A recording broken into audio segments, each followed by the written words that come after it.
this meeting. But thanks everybody for joining us here tonight. This is our second to last Region 1 Citizen Advisory Committee meeting of the season. So for new members, I know it's been kind of a weird first year for you. We haven't been able to get together in person. We've been doing just these Zoom meetings, which makes it really difficult to kind of engage and have kind of back and forth conversations. So apologize for your kind of weird first year. And we hope that, fingers crossed, this might be the last Zoom meeting we do for these, and we'll get back to in person safely next season. But tonight's going to be some presentations from our fisheries staff from across the region. We're first going to hear from Commissioner Tabor and then Board Member Loomis. And then we'll get into the presentations and then obviously have opportunities for all of you to ask questions, engage with our staff on any just discussion you'd like on the different topics. We're going to cover a lot tonight, so it's going to be a little bit of a fire hose where we just send a lot at you. Some of our veteran members have been through some of these meetings where, for better or worse, we pack a lot of good information into a relatively short amount of time. So it's going to be a really fun discussion tonight, I think, and our staff have some really good presentations that they're going to share with you. And then after tonight, we're going to have one more get together, potentially in person. We're still trying to fine tune the date. Originally, I know we had tentatively said May 26th. That might and probably will be changing. So stay tuned. That might be bumped back a week or so for a get together. We're trying to work on some details where we can all get together safely for a barbecue, kind of wrap up the season with all of us, a lot of us for the first time meeting in person.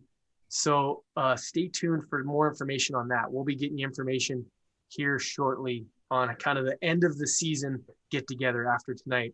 And then we'll be reaching out to you, and we'll have a little more information next meeting also to tell you about kind of we're evolving the CAC a little bit statewide. And so we're still working through some of those details, but we really, the emphasis isn't going to go away from the CAC. If anything, I think we're really going to be turning up the engagement with our citizen advisory committees like this one across the state to really get you more hands-on with our, everything we're working on. So stay tuned for that for more information, and we'll obviously be providing information on for those who are supposed to be terming out. We're still trying to figure out some term stuff too.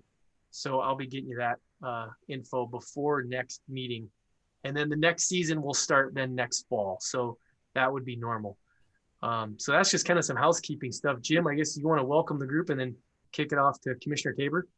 Yeah, just welcome everyone and into Zoom world again. We're all getting pretty adept at this, which is kind of cool. It's a new tool, but I can't wait to see everyone in person. And we're hoping to do it. In the past, Senator Blaisdell, now that the session's over, he runs a catering company, gives us a real good deal. Frankly, cheaper than we can pay even per diems if we paid you that route with a gourmet end of the year meal. It's just delicious. So we're trying to work it out where we can get that catered again.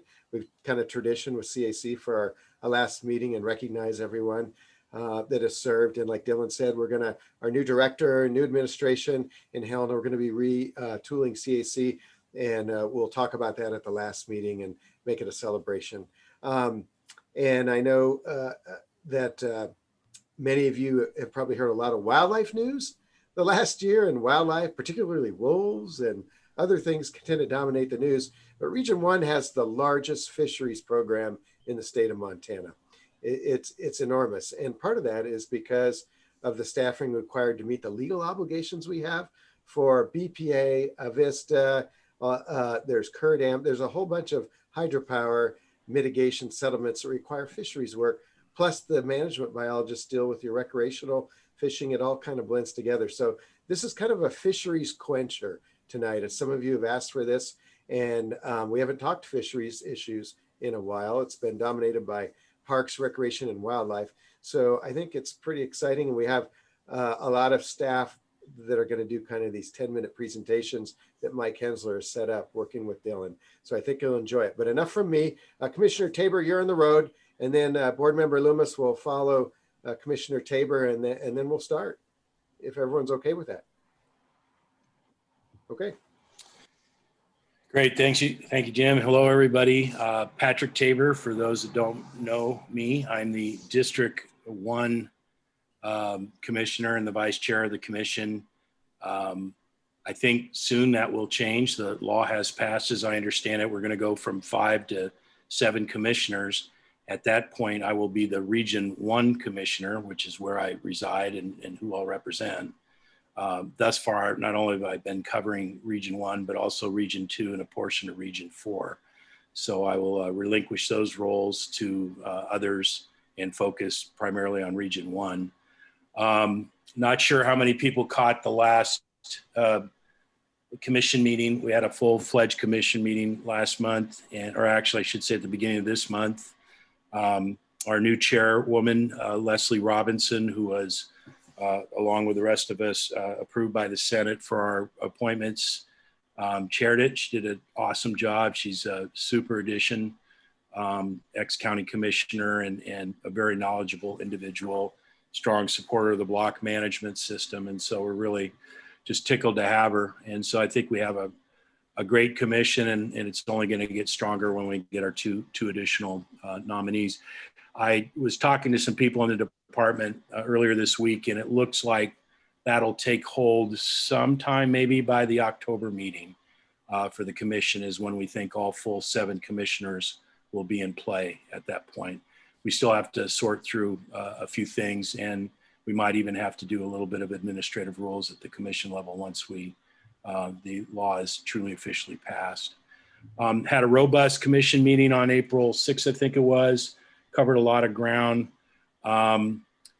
One of the things that I think directly relates to Region 1 is that the commission did vote to limit motorized use on Teepee Lake. That was a request of a number of residents there, but it went way beyond residents, and it was just a sensible, right thing to do. It was interesting. I saw social media light up materially after that, and that there was a lot of concern expressed by a lot of proponents of motorized activity, that it's just one more step towards everybody taking away your motorized activities. And that really couldn't be farther from the truth. I think if you dive into the facts of Teepee Lake and really what it represents, you'll realize that that was a truly sensible decision for a whole lot of reasons. And it's just not one of those bodies of water that's conducive to motorized use anyway. So no concerns. We're not, the commission certainly doesn't have it in their charge to start shutting down motorized on all bodies of water. The other fairly occupying item on our agenda is the Madison River. And it's kind of apropos that I just briefly talk about this because we're going to be talking fisheries tonight. And what's so important about this Madison River working committee that's going to be formed is it is likely going to become the blueprint for what river management is going to probably look like in the future. We don't have nearly the types of issues, especially the social crowding issues that are resident on the Madison and some of the other big rivers in the Southwest.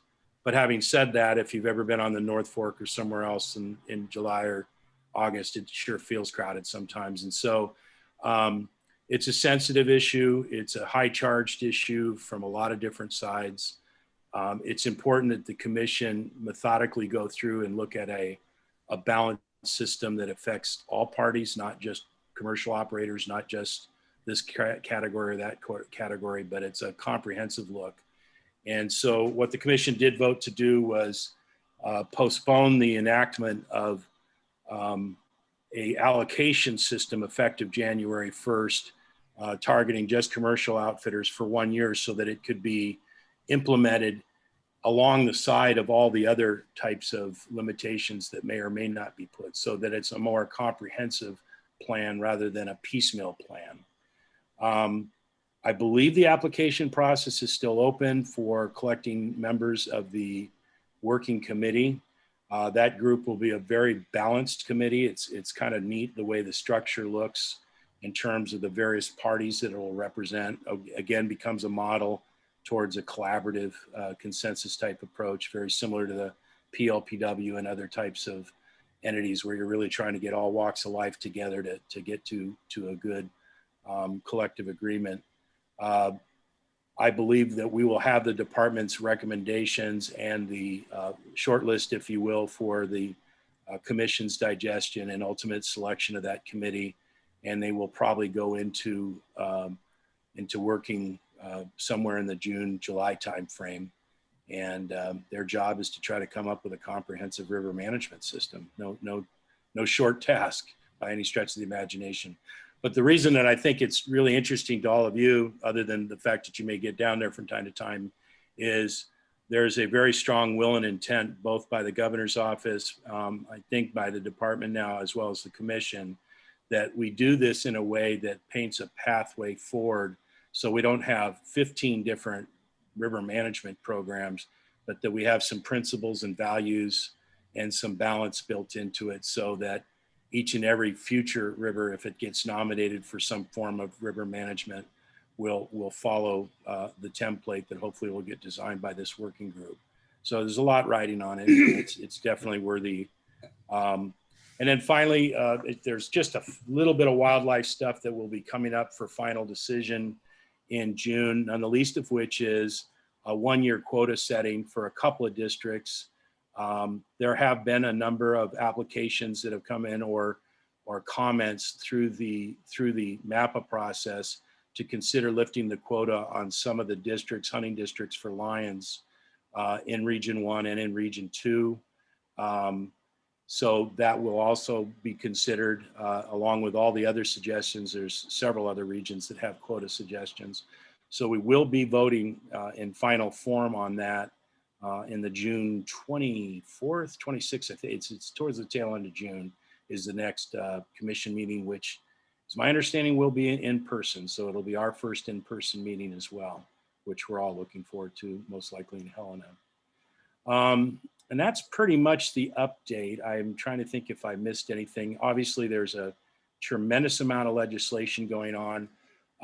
There's a pretty significant piece of legislation literally being contemplated as we speak, and I'm sure most of the department people are monitoring it because it's the omnibus bill, and there's a couple of significant changes that are in that bill, one of which for our hound handling crowd and the folks that are focused on the use of dogs, at least as it relates to lions.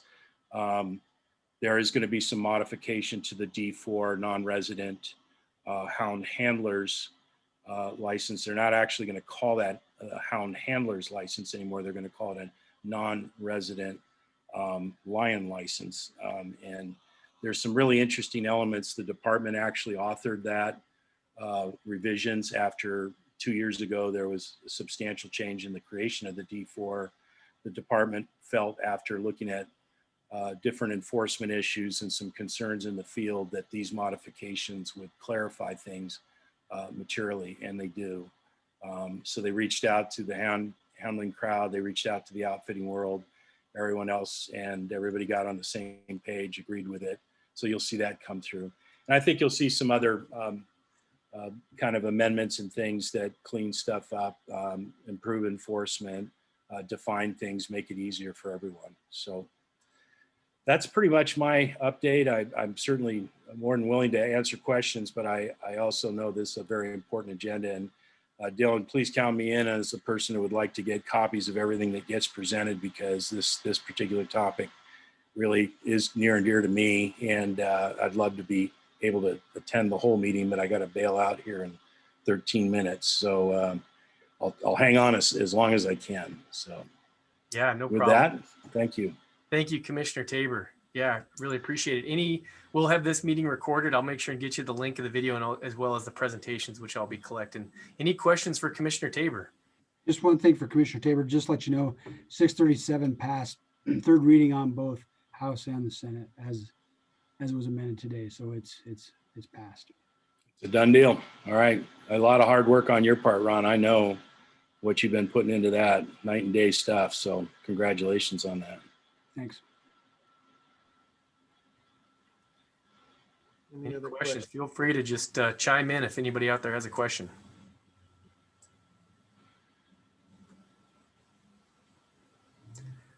All right, seeing none. Thanks again, Commissioner Tabor, for being here tonight. Travel safe. And from there, we'll transition to Board Chair Loomis. Well, thank you, Dillon. My name is Jody Loomis, and I represent District 1 for the Board of Parks and Recreation. Not a lot has been going on, but we did have a special meeting last night. The board met to consider the lease that has expired for our Hell Creek on Fort Peck Recreation Area. That lease was a 30-year lease that was due to expire actually in just a couple days. So the proposal from the park is to extend that lease, and the parks would maintain that lease for a short term, which would be a 2-year term. And during that time, it would give us the opportunity to transfer the management of that facility over to the Little Shell tribe. And I'm pretty new to this, so you guys, I know, have been hearing about this for a long time, and it's maybe a good thing that I'm new to it. So, but I know that Hell Creek is a very popular fishing site, and it's very important to a lot of people. So that's what the meeting was about yesterday. We had a lot of comment on it, and it's pretty clear that the public would like to see the tribe take over management of this. And we heard during the meeting, we did hear from the Corps of Engineers and from the Bureau of Indian Affairs, as well as a representative from the tribe. And it's pretty clear that if parks did not take over this lease, there's no guarantee that service in that area would continue. The transition could be very rough by the parks remaining engaged in this and then helping in the transition period over to the tribe. Things there should still be functional and safe and clean for, we got fishing season's just starting. So, so the board did approve that. And also in that lease, there's an option for a 1-year extension and even another 1-year extension after that. That was kind of stated as a request by the Corps to kind of give us a safety valve. And so hopefully in a couple of years that everybody's happy and things are moving. I know it's been a difficult site to manage. So hopefully that this will improve. I know I wanted to mention that on the park's website, there are some documents available that people can look at. There's a operational maintenance and development plan for the next 2 to 4 years, next 2 to 4 years, and the draft EA is on there. And I do believe that today we just got the actual copy of the lease. I believe that's been posted as well. Any questions on that?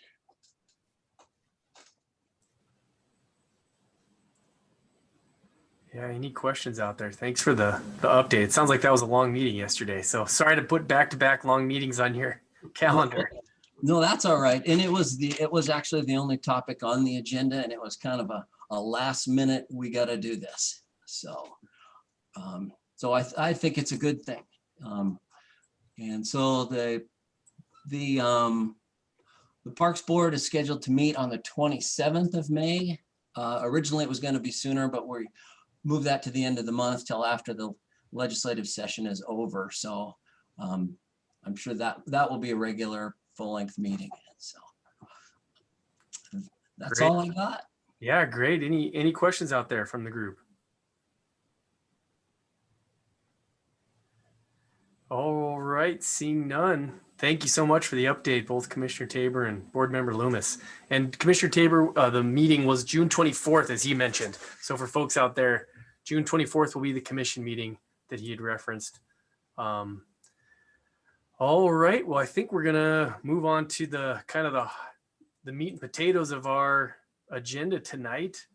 And that is our Region 1 Fisheries management and monitoring reports. And this is going to be a really fun array of presentations from staff from across Northwest Montana. So really excited to see these presentations. As Jim mentioned, we're calling it like a mixer or something, because it's we're going to kind of do some speed presenting. So we're starting with Tony Powell. So Tony, get ready. You're on deck. I'll kind of set the stage by saying we're going to try to keep everybody, and for veteran members of the CAC know that my track record of keeping agendas from going long is not great, but we're going to get through these presentations. And at the end of each one, we're going to have hopefully a few minutes for questions and discussion. But for the sake of getting through everything, we're going to keep moving. And then at the end, any time left over we have, I'm going to make sure and open it up for questions. So with that, Tony, I am going to hand it off to you. Thanks, Dillon. Can everybody hear me all right? Yep, loud and clear. Yeah, good. So yeah, I'll try to keep it right at 10 minutes here. I got my timer going. I think I last spoke to the CAC back in 2019. I understand there's been a bit of turnover since then. Back then I kind of introduced the FAS program and what we do. So for this talk, I'm going to assume basic knowledge of the fishing access site program.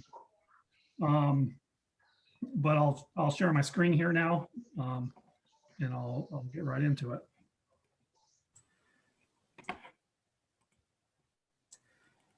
And Tony, or any of the presenters, just in case, because I know some folks don't have the best internet always, if it starts kind of buffering, I'll let you know to maybe turn off your video, and sometimes that helps. But so Tony, I'll let you know, because it is showing that your internet's got a little bit of hiccup to it, but I'll let you know. So far, so good.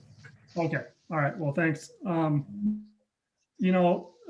Since 2019, it seems like it's been a long time. 2020 was a pretty tumultuous season for us, with all the uncertainty around COVID and whether we were going to continue operating as normal or how that was going to look. But we got through it. 2020 was a super busy summer for us. Sites were crowded. A lot of people, the shoulder season started early, started seeing a lot of visitation in April, started seeing a lot of out-of-state plates. Washington plates were the first ones, because I think Washington closed their fishing season early on. But with some minor hiccups, we got through. I wanted to talk a little bit about the usage trends. I don't want to beat the dead horse, because I know that you guys have heard about the record-breaking visitation in state parks. I know that we're hearing a lot about expecting a busy 2020 season. Talking about labor shortages in the Flathead Valley, housing shortages and all that stuff. So we're expecting a busy 2021 season here. But I did pulled some of our car counter data for 5 years here, for the last 5 years. I chose 5 sites. I chose a Flathead Lake site, Flathead River site, West Valley site, and then sites Sophie Lake is up in Eureka, and Paradise Crossing is down in the Plains area. Just to show the trend, and I don't think this shouldn't be a surprise to anybody. It's nothing new. Just expecting 2021 to continue on that trend. Interestingly, if you look at Sophie Lake, which is up in Eureka, that's been pretty flat, but the border's been closed up there, so a lot of Canadians come down to that area to visit and have properties on the lakes and stuff. So, but if we see that border open this summer here, we would expect that to be pretty busy as well. So I won't dwell I won't dwell on that too much because, like I said, I think everybody's seen the headlines, with ticketed entry and in Glacier Park and all that stuff going on. We're just expecting to have a really busy summer. With the labor shortages and everything, my program is fully staffed right now with the exception of one volunteer site host for Lake 5. I'm still looking for somebody to park their camper out at Lake 5 and keep an eye on that site. So if anybody knows of anybody who's interested in that, please have them get in contact with me. But other than that, I have a full crew going into the summer, and that's a huge relief because I know a lot of businesses aren't able to find staffing. So with all that going on, we're still working on some cool projects, and so that's what I want to talk about for the rest of my 5 more minutes that I have here. We have a new site to talk about, which is Confluentus Corner, also known as Thompson River Fishing Access Site. That's down by Thompson Falls, right at the sort of southern end of the Thompson River, right near the mouth. We recently acquired 40 acres of what was private property. It's on both sides of the river, so I think we have about 1,250 feet of riverfront on both sides of the river. That's now open for recreational access, walk-in angling. But that's a pretty cool site because of its location. It's pretty important corridor for fish and wildlife coming out of the Thompson River drainage there, or heading upriver for bull trout heading upriver to spawning habitat. We were able to cobble together some outside funding sources, as well as a little bit of FWP funding to come up with funds for the property. We didn't actually end up having to spend any FAS acquisition money on that project, which is good because that budget is very small. There's bighorn sheep in the area, and among other things. So it's cool to see fishing access that's also providing some important habitat for wildlife and for fisheries go through. And Jason Blakney was integral to that effort as well. And so we'll be sort of co-managing that site with the fisheries crew down out of the Thompson Falls office. We are working on a plan for a small parking area of about 5 to 6 cars. But other than that, there's really going to be no development at that site. It's going to be a walk-in for walk-in angling and wildlife viewing and stuff like that. So that's a pretty cool property that I'm excited about. You guys should check that out if you get a chance. And the other project we have in the works is the proposed Montebello fishing access site. This is on Flathead Lake near Dayton. It's a 15-acre property. We're sort of waiting to hear, I think, through the legislature here if this project is going to be funded. We'd have a parking area, a boat ramp, and a host site at this site, providing access to Flathead Lake, that Dayton Bay there, and Wild Horse Island as well.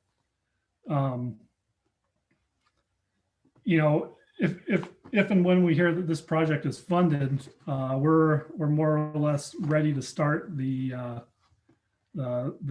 design and layout and surveying of the site. We did the environmental assessment and public comment happened last year during 2020. And so, once we hear that this project is funded, for sure, we can start seriously working on getting this site going. It will take some work. There's going to be permitting that needs to happen. There's cultural consultation with the tribes on any cultural resources that might be on site. So it will take some planning, but hoping to be able to start work on that before too long here. Maybe, I don't know if anybody has any updates on where that stands. With that, that's all I had to talk about today. I'll open it up to any questions. I'm just sharing this picture with you guys. This isn't an FWP site. It's just upstream from where we have sites. This is on that North Fork and Middle Fork with a flathead at the confluence at Blankenship Bridge. Summer of 2020 was just insane there. That's some of the stuff, we're trying to deal with though. So any questions?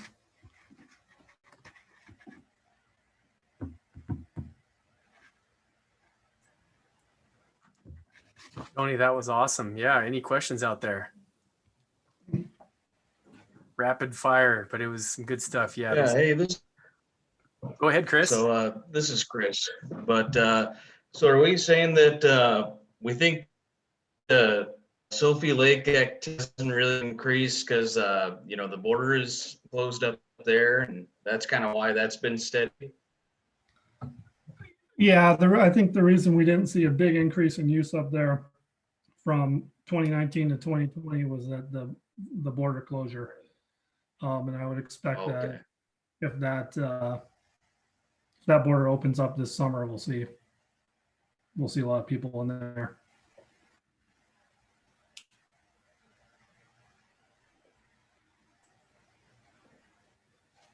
Tony, you did a great job of going quick there, but we've got some time for discussion here. So I'm going to lob out a question because I know 2 years ago you had talked a lot about this. Are you still seeing, or your crew still seeing the vandalism and the littering issues at the FAS sites that you guys were trying to keep up with back then? Yeah, thanks for bringing that up, Dillon. Yeah, we are seeing, we did see what seemed like an increase in vandalism in 2020 from previous years. And I don't know why that was, maybe just more people out there, but I don't know if anybody saw the newspaper article that came out. The wardens were able to catch one of the people who did a bunch of vandalism at our sites. This person hit like 5 sites, spray painting the outsides of our latrines with big pictures of flowers. And this person was coming back to the same sites and hit them over and over again. So they actually made it not too hard to get caught, or for our wardens to catch up to them. But thanks to that hard work of a couple of the wardens there, we were able to catch that person and file charges. And that news about that recently came out in the Daily Interlake. I saw an article on that. So it's one of the unfortunate things that we have to deal with is vandalism and use and abuse of our sites. But we do the best we can. And we have a great enforcement staff to help us out when we need it. Tony, can you tell me what's happening on the Elmo site? They took down the signs that were there, and I didn't know if that got turned over to the tribe. I know Lake County had some kind of a lease going with the DNRC. You know what the story is on all that? Yeah, Lake County is continuing to lease that site from the DNRC, and it's open. We took down our fish hook signs because it was no longer officially a fishing access site, but it remains open. And our dock is still there. So it's open, and as far as I know, it's gonna stay open for at least the next year or two. Sounds good. That's why I wasn't sure, because the signs were gone, and that was about the same time that the tribe took over ownership of some of the different state lands and stuff, and I didn't know what happened on that. Yep. All right. Any other questions for Tony before we move on to Jason Blakney? I got a question. Say on a lot of these sites that are, say, pay sites, is there any way to up the charges for like out of state use? Well, our fishing access sites, there is no fee for use of our fishing access sites. You know, they're funded primarily through the sales of fishing licenses and hunting licenses. So there is no fee. It is that, you know, that it comes up in the legislature every year. It seems every other year, it seems like, to charge, you know, to require people to have a conservation license or some sort of parking sticker or something to use our sites. But, you know, for the time being, there is no fees. Does that answer your question? Yeah, it just, yeah, seems like this is becoming more of a ongoing issue, is just trying to have more space, and because all the more out of staters coming in and just really congesting all those areas, and didn't know if there was any way to try to capitalize on some of that and make more areas available. I would just jump in there. This is Jim, that the legislature came very close to doing just that. But in the end, with all of the increased interest in hunting and angling both, the budgetary situation's pretty good. The legislative body thought we had enough money, and now is not the time to add a new user fee. Representative Logie and a couple others came very close to doing just what you suggested. It'll probably be the next session, is my guess. All right. Yeah, thanks for the questions, everybody. And seeing nobody else unmuting themselves, I think we'll get ready to move on. But thank you very much, Tony. Really appreciate that presentation. Yeah, thanks, guys. Hope to be able to meet you guys in person here soon. Yeah. And following up tonight's meeting, not only I'll be sending out this video for folks to review if they want to, but also contact info for all these staff. So that way, if you have any follow-up questions, you'll be able to reach out to them directly. But without further ado, Jason, I'm going to hand it off to you. Thanks a lot, Dylan. I appreciate it. Good evening. Nice evening in Thompson Falls here tonight. So yeah, my name is Jason Blakney. I'm a fisheries biologist here in Thompson Falls. And tonight we're going to discuss Westslope cutthroat trout conservation efforts that we've embarked on in the Thompson River drainage. So, oh, my screen's not moving. Uh-oh. Let me see, not moving. Oh. Can you see my second slide now, guys? Thompson River doesn't. No, it looks like just the main front slide. From the right here. Sorry. Yeah. Oh. There we go. Okay, anyways, without further ado, the Thompson River. So a little introduction here. So the Thompson River is the most popular trout fishery here in the Lower Clark Fork. It is also the largest tributary to the Lower Clark Fork River in Montana. The Thompson River is pretty unique in that it drains out of the mid to low elevation Thompson Lakes along the Highway 2 corridor. So the upper river is slow moving and warmer, and the river actually gets faster and colder as we move downstream. The Thompson River is an especially special place because essentially the whole drainage is publicly accessible for hunting, fishing, and other forms of outdoor recreation, whether that be on Forest Service land or whether that be on private timber company land where the department holds a perpetual conservation easement. So let's talk a little bit now about the native fish assemblage of the Thompson River. So basically, back in the 1930s, historical accounts indicate that the Thompson River was comprised just of native fish species, being red-bellied cutthroat trout, which today we call Westslope cutthroat trout, bull trout, mountain whitefish, as well as some native and minnow species. So we did a creel survey in the 1950s, and that showed that anglers were primarily catching Westslope cutthroat on the main stem, and that the river had above average catch rates for that species. By the 1980s, however, rainbow trout became the dominant species in the main stem Thompson. And by 2019, brown trout have become the most abundant species in the main stem. So as I noted, Westslope cutthroat trout are native to the Thompson River drainage as well as the rest of Western Montana. Our estimate is that they occupy about 120 miles of tributary habitat within the Thompson drainage. About 70 miles of that habitat, they comprise at least 50% of this fish community. However, they only about 5 miles or less of that habitat is secure, meaning that non-native species cannot invade those habitats. So there are really two threats to cutthroat persistence in the Thompson River drainage. The first one is hybridization. So Westslope cutthroat trout and rainbow trout are closely related. Rainbow trout are native only in Montana to the Kootenai drainage, as you'll find out later tonight. But because they're closely related, they can hybridize with each other. Once these fish hybridize, we forever lose the unique genetic character of these fish that have evolved in these streams over many, many generations and have become quite adapted to local conditions. So you can see here in this map, as of 2019, rainbow trout and hybrids were distributed throughout the main stem Thompson, as well as throughout a lot of the tributary network, which is our prime cutthroat habitat. The second threat to cutthroat in the Thompson River drainage is encroachment by non-native salmonids, especially brown trout. Brown trout have a high thermal tolerance.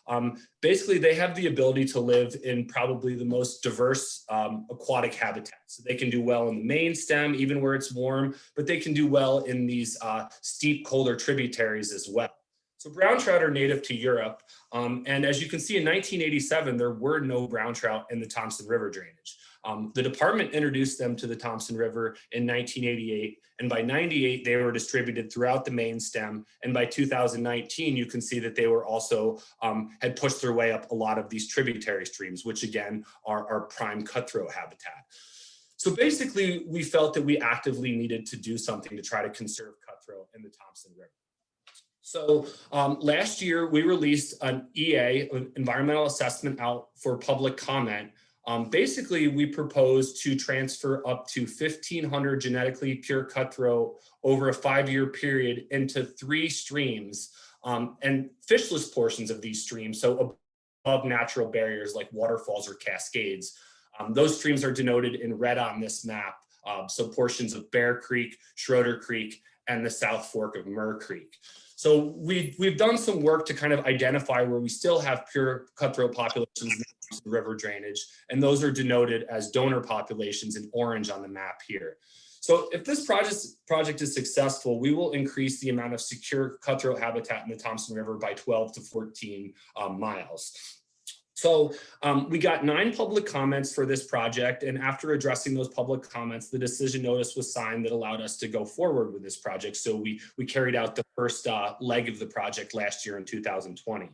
So each year we have several hoops to jump through to be able to translocate, i.e. transfer fish from one stream to another. We have to do annual aquatic invasive species sampling because we don't want to unknowingly move aquatic invasive species from one watershed to the next. Similarly, each year we need to do fish pathogen sampling. We don't want to transfer fish diseases between drainages. And we also need to genetically test every single fish before we move them into one of these fishless streams, because we want to ensure that we're only putting genetically pure fish into these streams. So now the fun part. Let's talk about our 2020 fish collection from our donor streams.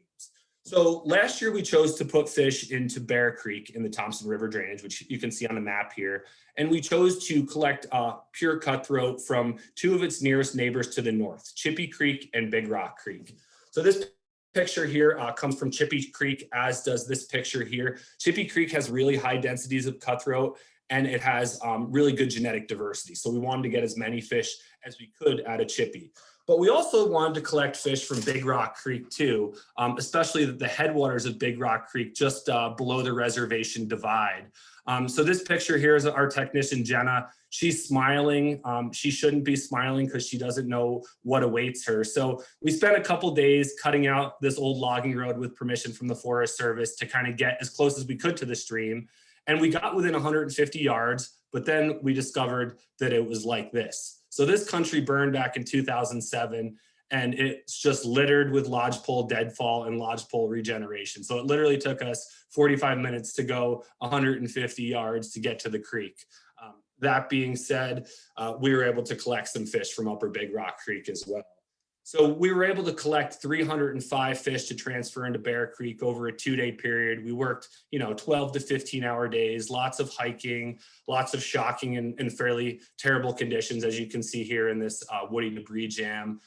Lots of, working up fish, weighing, measuring, putting pit tags in fish, genetic samples, and then carrying the heavy buckets of fish back out of these drainages. So, well, it's hard work. We loved every minute of it too. So of those 305 genetic samples got rushed to the conservation genetics lab at the University of Missoula, but we needed to do something with the fish. So while we were awaiting those genetic results, we held the fish in the streams, which I was pretty stressed out about. But we ended up getting these Tupperware containers. We modified them, drilled some holes in them, spray painted them with this nice camo regime here, and then we zip tied them and put rocks on top of them to try to preclude critters like bears, mink, from getting into these fish. And we hid them kind of in a deep canyon, so they weren't really accessible to anybody. And I was stressed out over this period because we put a lot of time and money into these fish and just wanted to make sure they made it to their new home. So we ended up getting the genetic results back on a Thursday night, Friday morning here, below 40 degrees. We found out that 15 of those 305 fish were hybrids. So luckily we had inserted pit tags in all of these fish, which has a unique ID, and that unique ID was linked up with the genetic information. So we needed to then anesthetize the fish and remove the hybrids. We put the hybrids down in the Thompson River, and then we transferred those 290 genetically pure fish over to Bear Creek in a kind of a small stocking tank equipped with oxygen. So once we got to the Bear Creek trailhead, we put fish in 5-gallon buckets where we had battery-powered aerators, and then we put those buckets in just kind of large backpacking backpacks and headed up the trail. So we had a crew of 5 people, 2 Forest Service employees and 3 FWP employees. And because of kind of the ruggedness of the drainage, and because we wanted to kind of disperse fish throughout the drainage, we each had to make 2 trips.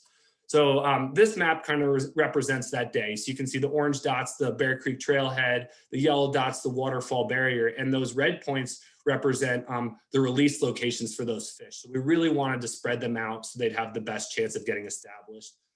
We're lucky this was kind of a miserable, cold, windy day. The week before had been really hot, smoky, just not good conditions for moving fish around or for, exerting yourself. So I'm proud to say that every single one of those 290 fish survived the hike and made it to their new home in Bear Creek. This picture here, I chose this release location, and I had to later apologize to our Forest Service friend here, Tracy, because it was kind of a horrible deadfall ridden place to get down to the creek. But we got down to the creek, released the fish. Bear Creek has really good habitat, anywhere from 8 to 10 CFS up there. Great riparian community, lots of deep pools, lots of woody debris, just ideal headwater cutthroat habitat. A lot of the fish we released into Bear Creek were at or near maturity. So those fish will start spawning this year and in the coming years. So I really look forward to getting up there to look for evidence of natural reproduction soon.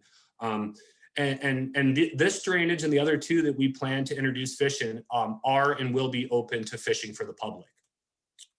So over the next 4 years, we're going to keep on moving Cutthroat. So this year, in 2021, I really hope to introduce Cutthroat into into both of those remaining fishless streams, Schroeder Creek and the South Fork of Murr Creek. If that can be done, we'll use the remaining 3 years of this project to kind of spread out fish between these 3 drainages, and we'll basically use the genetic makeup of the fish that founded each of these populations. We'll use that information and have our geneticists kind of tell us how many fish we need to put in each of these streams to kind of maximize the genetic diversity, because that's an important component of when you're establishing populations. So we'll be monitoring not only these new populations we've established through genetics work and electrofishing, but we'll also be monitoring the donor populations to ensure that we're not causing any harm to them. So to close here, if you want to spend a summer day in Western Montana by yourself, I suggest heading to a headwater stream. You'll have the place to yourself, and the minutes will easily turn into hours, and you'll catch fish and you won't see anybody, and and I can't wait to go fish these streams in a couple years. So with that, I'll take any questions anyone may have, but I'd also like to thank all these people listed here. FWP employees, volunteer, Lolo National Forest, University of Montana staff. If it wasn't for these people, we wouldn't have moved fish into Bear Creek last year, and this project wouldn't have got off the ground. So thanks to all those folks and probably others, and I'll be happy to take questions now. That was awesome, Jason. Yeah, any questions?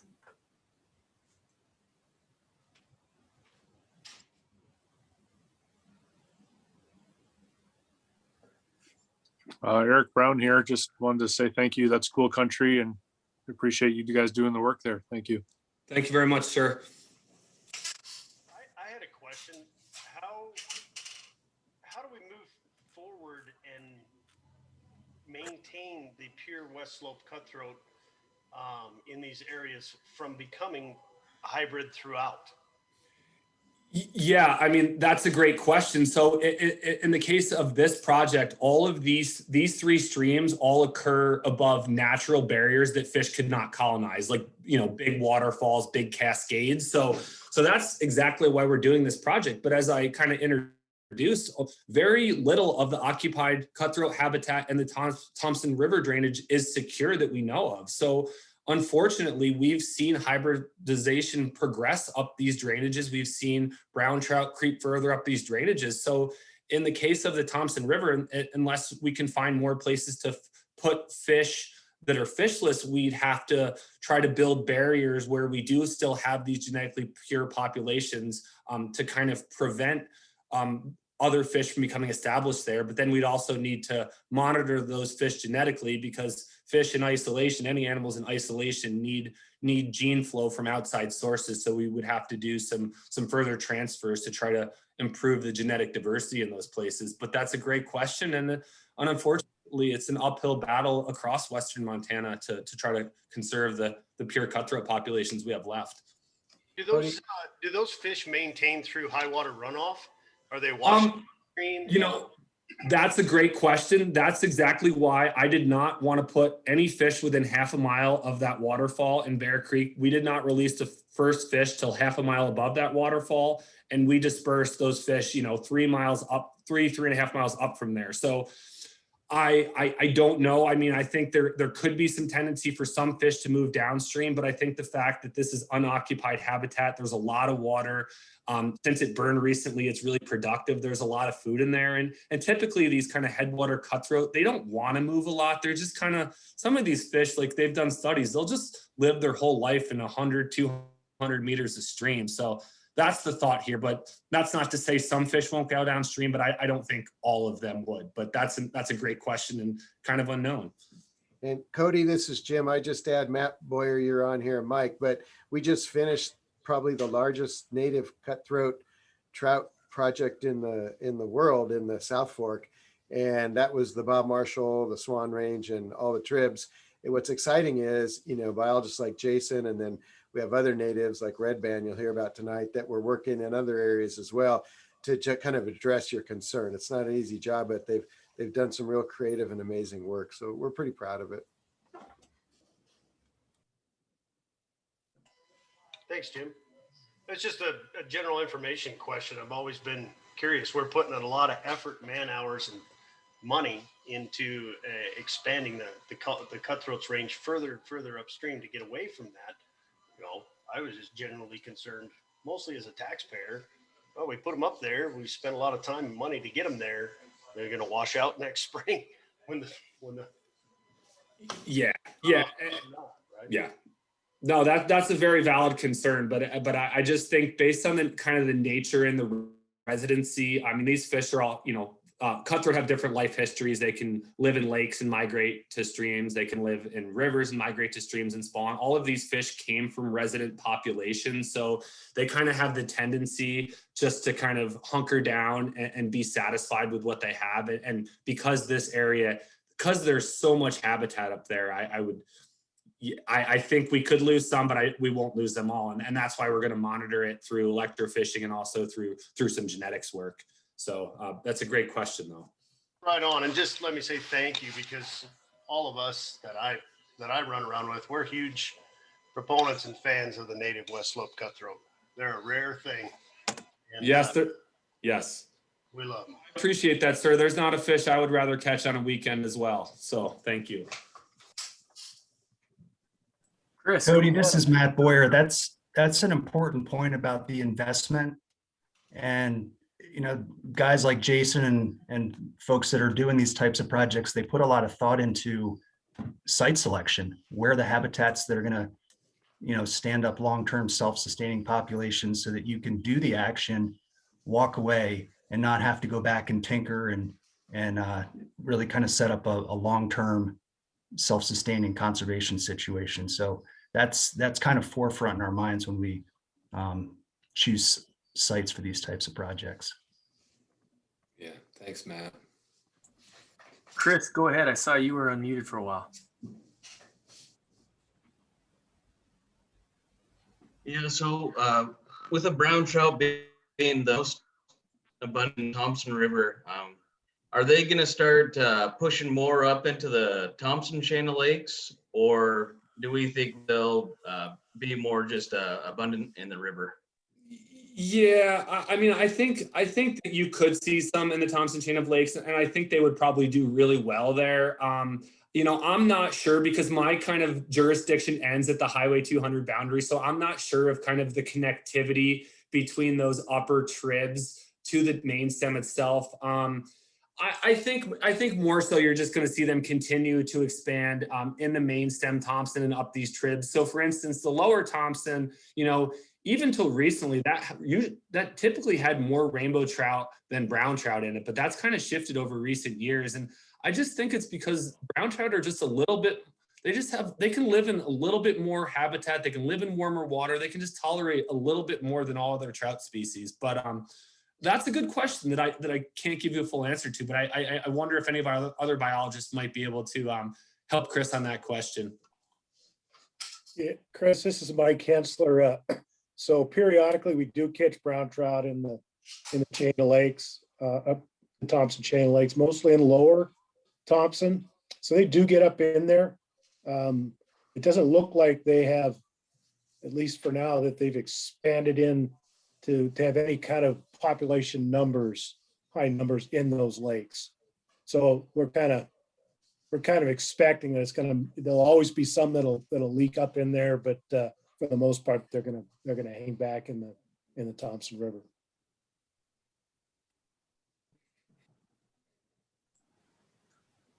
Very good. Well, yeah, I might move us on to the next one unless there's any other thoughts or questions here. This great presentation and good questions. Thanks for listening, guys. Very good. Well, yeah, seeing nobody else unmuted. Thanks again, Jason. That was awesome. We will move on next to Travis. So Travis is actually a relatively new biologist for us. So Travis, welcome. I haven't had a chance to meet you yet, but thanks for being here. You are up. Can you unshare your screen, Jason? Unshare your screen. Sorry, I was talking to Jason throughout the office. Thanks there, Dillon. I'll get my screen shared here.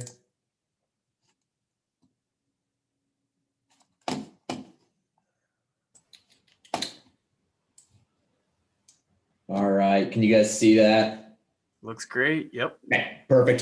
So, like Dillon said, I'm relatively new here, but I'm a fisheries biologist here for Montana Fish, Wildlife, and Parks. But particularly, I'm the Vista Aquatic Program lead for the Clark Fork River Settlement Agreement, and I'm also the implementation lead of Appendix B, which we're going to talk about here today. So, I'm going to go over the Clark Fork Settlement Agreement. Kind of history, why it's there, and then highlight some of the cool and diverse projects that we're doing as part of the settlement agreement. Oh, come on. Just a second. What is going on here? There we go. Sorry about that. So the Clark Fork has clearly been an impounded system, and Cabinet Gorge Dam was completed in 1952. It's just outside the Idaho border there. with the entirety of Cabinet Gorge Reservoir in Montana.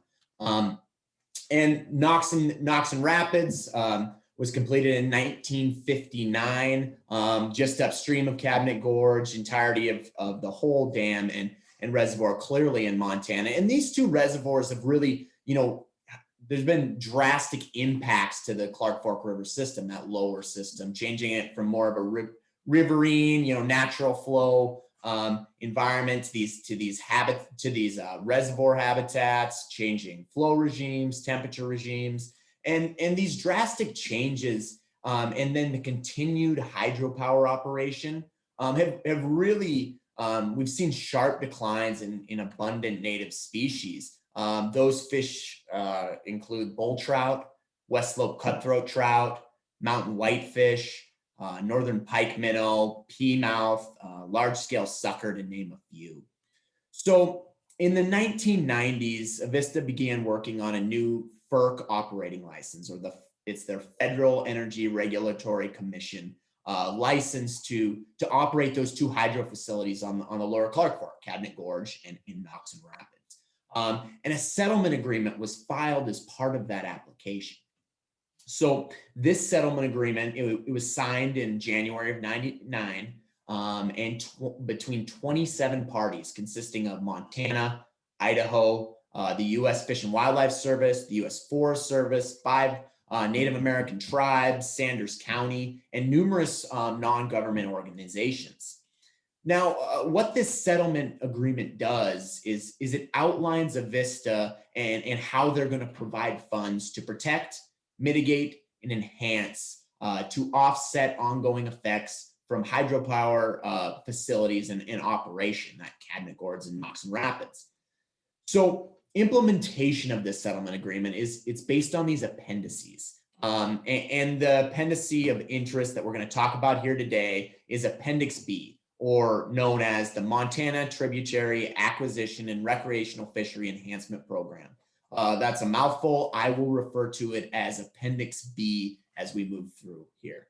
And the purpose of this particular appendix is to offset power peaking and reservoir operation impacts to native salmonids and recreational fisheries through watershed restoration and enhancement, and recreational fisheries monitoring and management as well. So Appendix B, I'll kind of break it into two portions because there's two funding sources or funding pools of funds within the appendix. And the first being the tributary habitat acquisition enhancement.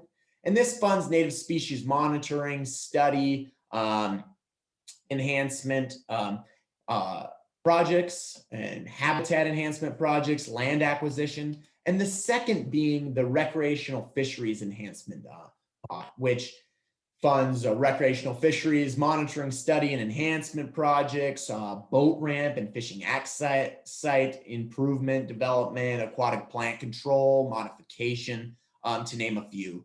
Now moving forward here, I'm just going to highlight a few of the ongoing and recently completed projects within the settlement agreement, and just kind of highlight the diverse work we're doing within it. And the first of those is the Habitat Restoration Monitoring and Native Salmonid Abundance Monitoring Plan. The main goal of this project is to monitor the abundance of juvenile and resident salmonids with an emphasis on bull trout, Westslope cutthroat trout, in key drainage, very important to their long-term persistence here in the lower Clark Fork drainage. Now, this program is an important component of Appendix B as it complements a whole suite of other projects funded within that tributary habitat and acquisition and enhancement portion I talked about in that last slide. Monitoring stream populations within this project is necessary for documenting first long-term variation associated with native fish, changes in their abundance and distribution, as well as non-native species. And long-term monitoring is also essential for planning and implementation of restoration projects, management interventions, supplementation, reintroduction of extirpated populations, not unlike the project Jason just outlined, and really to focus on any other conservation-based activities within the watershed here. So the second project I'm going to outline is the Upper Prospect Creek Large Woody Debris Project. And this project's primary goal is to increase the abundance of suitable size spawning gravel for bull trout in Upper Prospect Creek. And this is going to be done, or has been done, by selectively falling large conifer trees.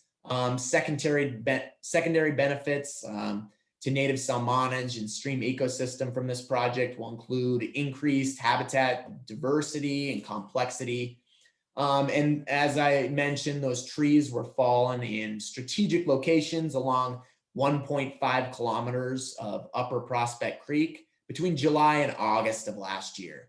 Now, during this summer's field season and next, crews will evaluate the influence of this project on both stream habitat and native trout by collecting fisheries and physical habitat data within that reach. So here's another project I want to highlight here, restoration as well. The Miners Gulch Stream and Riparian Restoration Project. This is a multi-year restoration project. It included channel reconstruction and riparian revegetation efforts to benefit native salmon habitat in the Vermilion River. The in-stream work on this project occurred in 2016 on a 1,600-foot section of channel, and in 17 and 18 riparian trees and shrubs were planted in the reach. Whoops, I hit there a little early. The vegetation component of this project had incorporated over 2,000 feet of fencing enclosures and protected over 4,000 individual plantings that were watered by irrigation approximately 11 acres. So improved stream function, in-stream habitat, and vegetation will not only benefit native salmonids within that Miners Gulch reach, but also native or terrestrial species as well. So another project I want to hit on here is our Cabinet Gorge and Noxon Reservoir Fisheries Monitoring Plan. This plan's aim is to accurately monitor species composition, long-term trends in relative abundance, and growth data of fish species within the two reservoirs. Primary monitoring activities include fall gill netting, juvenile bass seining, fishing tournament monitoring, and spring walleye sampling. And over the past 20 years, monitoring on Noxon and Cabinet Gorge reservoirs has revealed important changes to the fisheries community. For example, eliminations of large water level fluctuations by Avista in the 1980s resulted in reproduction of bass species, which translated to an increase in angling pressure within the reservoirs. Additionally, dramatic shifts in species composition of tournament caught fish and increases in walleye abundance since 2000 have been documented under the monitoring program as well. Another project I want to hit on is our Mountain Lakes Fisheries Monitoring Project. High Mountain Lake Fisheries represents unique angling opportunities in a backcountry setting, and it's popular in the fall and summer. And Montana Fish, Wildlife, and Parks has dedicated a considerable amount of resources to stocking these lakes, but many of these fisheries have not been evaluated. This program evaluates stocking strategies in these water bodies here in the Lower Clark Fork. And this project is helping Montana Fish, Wildlife, and Parks develop management objectives and adjust stocking strategies for each individual lake. Another one here, the Lower Bull day use boat access site. And so the Bull River is a popular fisheries here in Sanders County, and access is quite limited, especially in the lower reaches. So in 2013, a property was identified on the Lower River as a potential public access site. And this 5-acre parcel was purchased in 2017. And since construction of a gravel access loop road, parking area, and a gravel boat ramp had been completed. And now this site is currently open and being used and enjoyed by anglers and other recreationalists. So another access project, Noxon Reservoir boat ramp improvements. And the goal of this project is increase boater access in Upper Noxon Reservoir during low flow periods. The current ramp at Thompson Falls State Park does not function at low flows. and preliminary designs and cost estimates for an extension on this ramp are set to be finalized in 2021. And we're looking to get construction done likely in the late summer or fall on this project to extend those boat ramp and allow some access at low flow periods there in upper Noxon. So finally, last but not least, this one got hit on a little earlier during our fishing access talks here, but the Thompson River property acquisition. And the Thompson River and as Jason's already hit on it, in the lower Clark Fork, it's the most important trout stream. And the main stem fishery primarily consists of rainbow and brown trout, but many of these rivers, intact tributaries, provide excellent spawning and rearing habitats for native salmonids.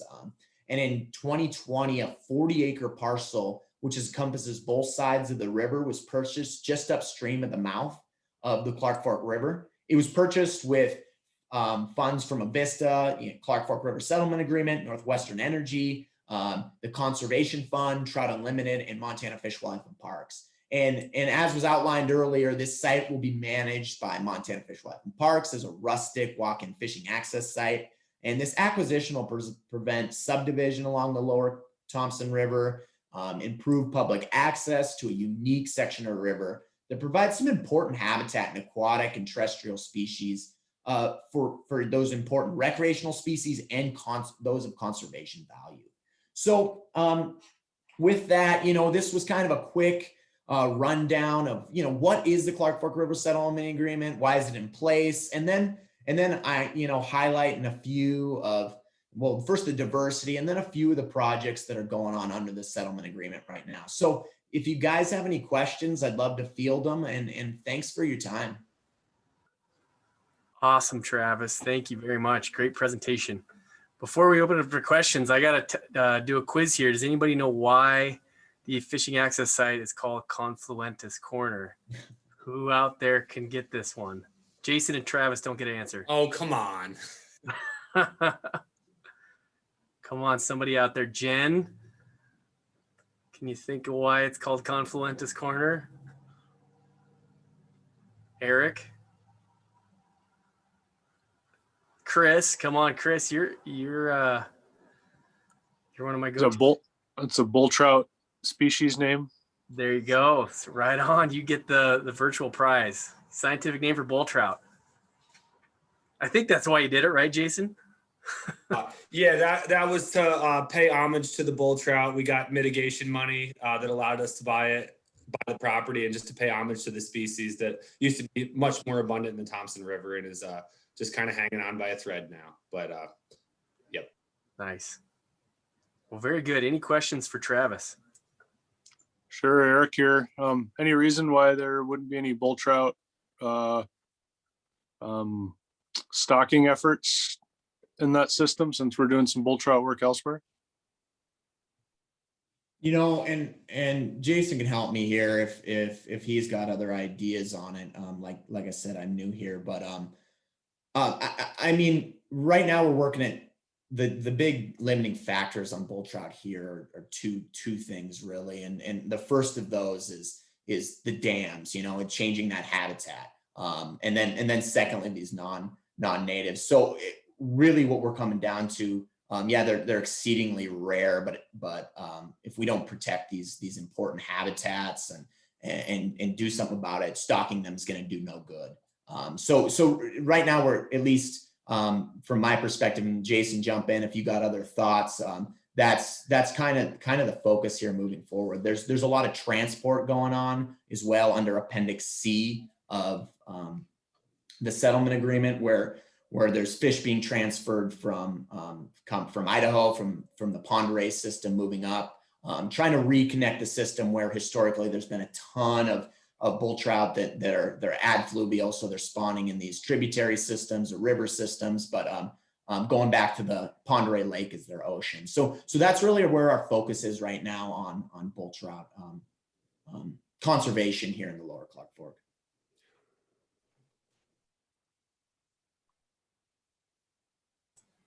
Go ahead, Chris. Yeah, so I heard that, there's some walleye over in Noxon, and, I understand that, that can be some pretty heavy predation on the bull trout and the cuts. I was wondering how far up they've made it. Have they made it into the Clark Fork or?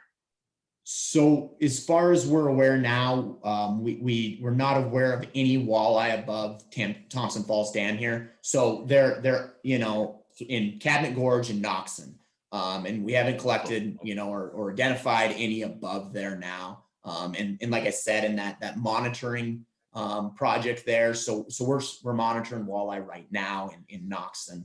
But yeah, that's as far as we know, that's the extent of their range currently. Okay.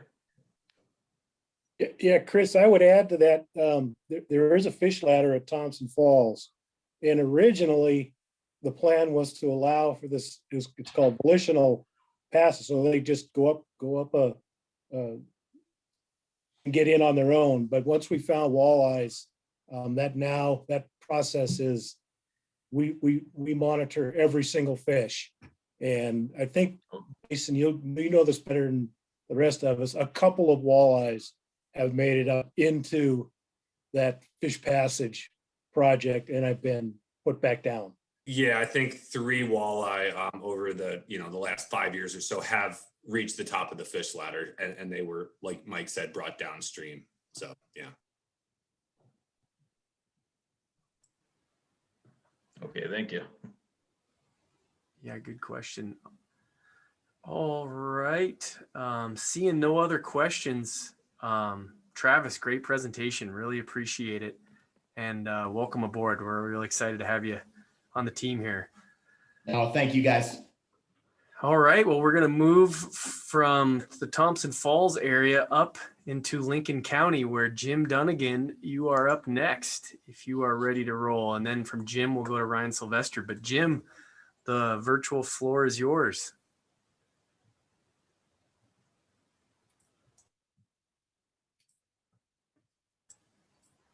Jim, can you? Yeah. Oh, Yep. there we I'm go. just getting things going. So you should be seeing my title slide there. Well, oh, we don't see your, are you doing a share screen or are you? I am doing my shared screen. Let's see, you might have to click it again, maybe because Travis was getting out of his. So try it again.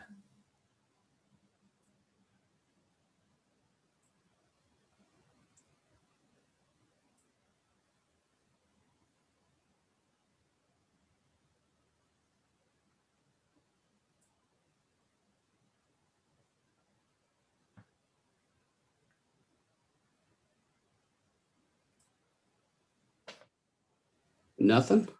Nope, still not seeing anything. You're clicking that green button there on the bottom and it's not letting it work, huh? Let me try there we go. Now there we go. Oh, good.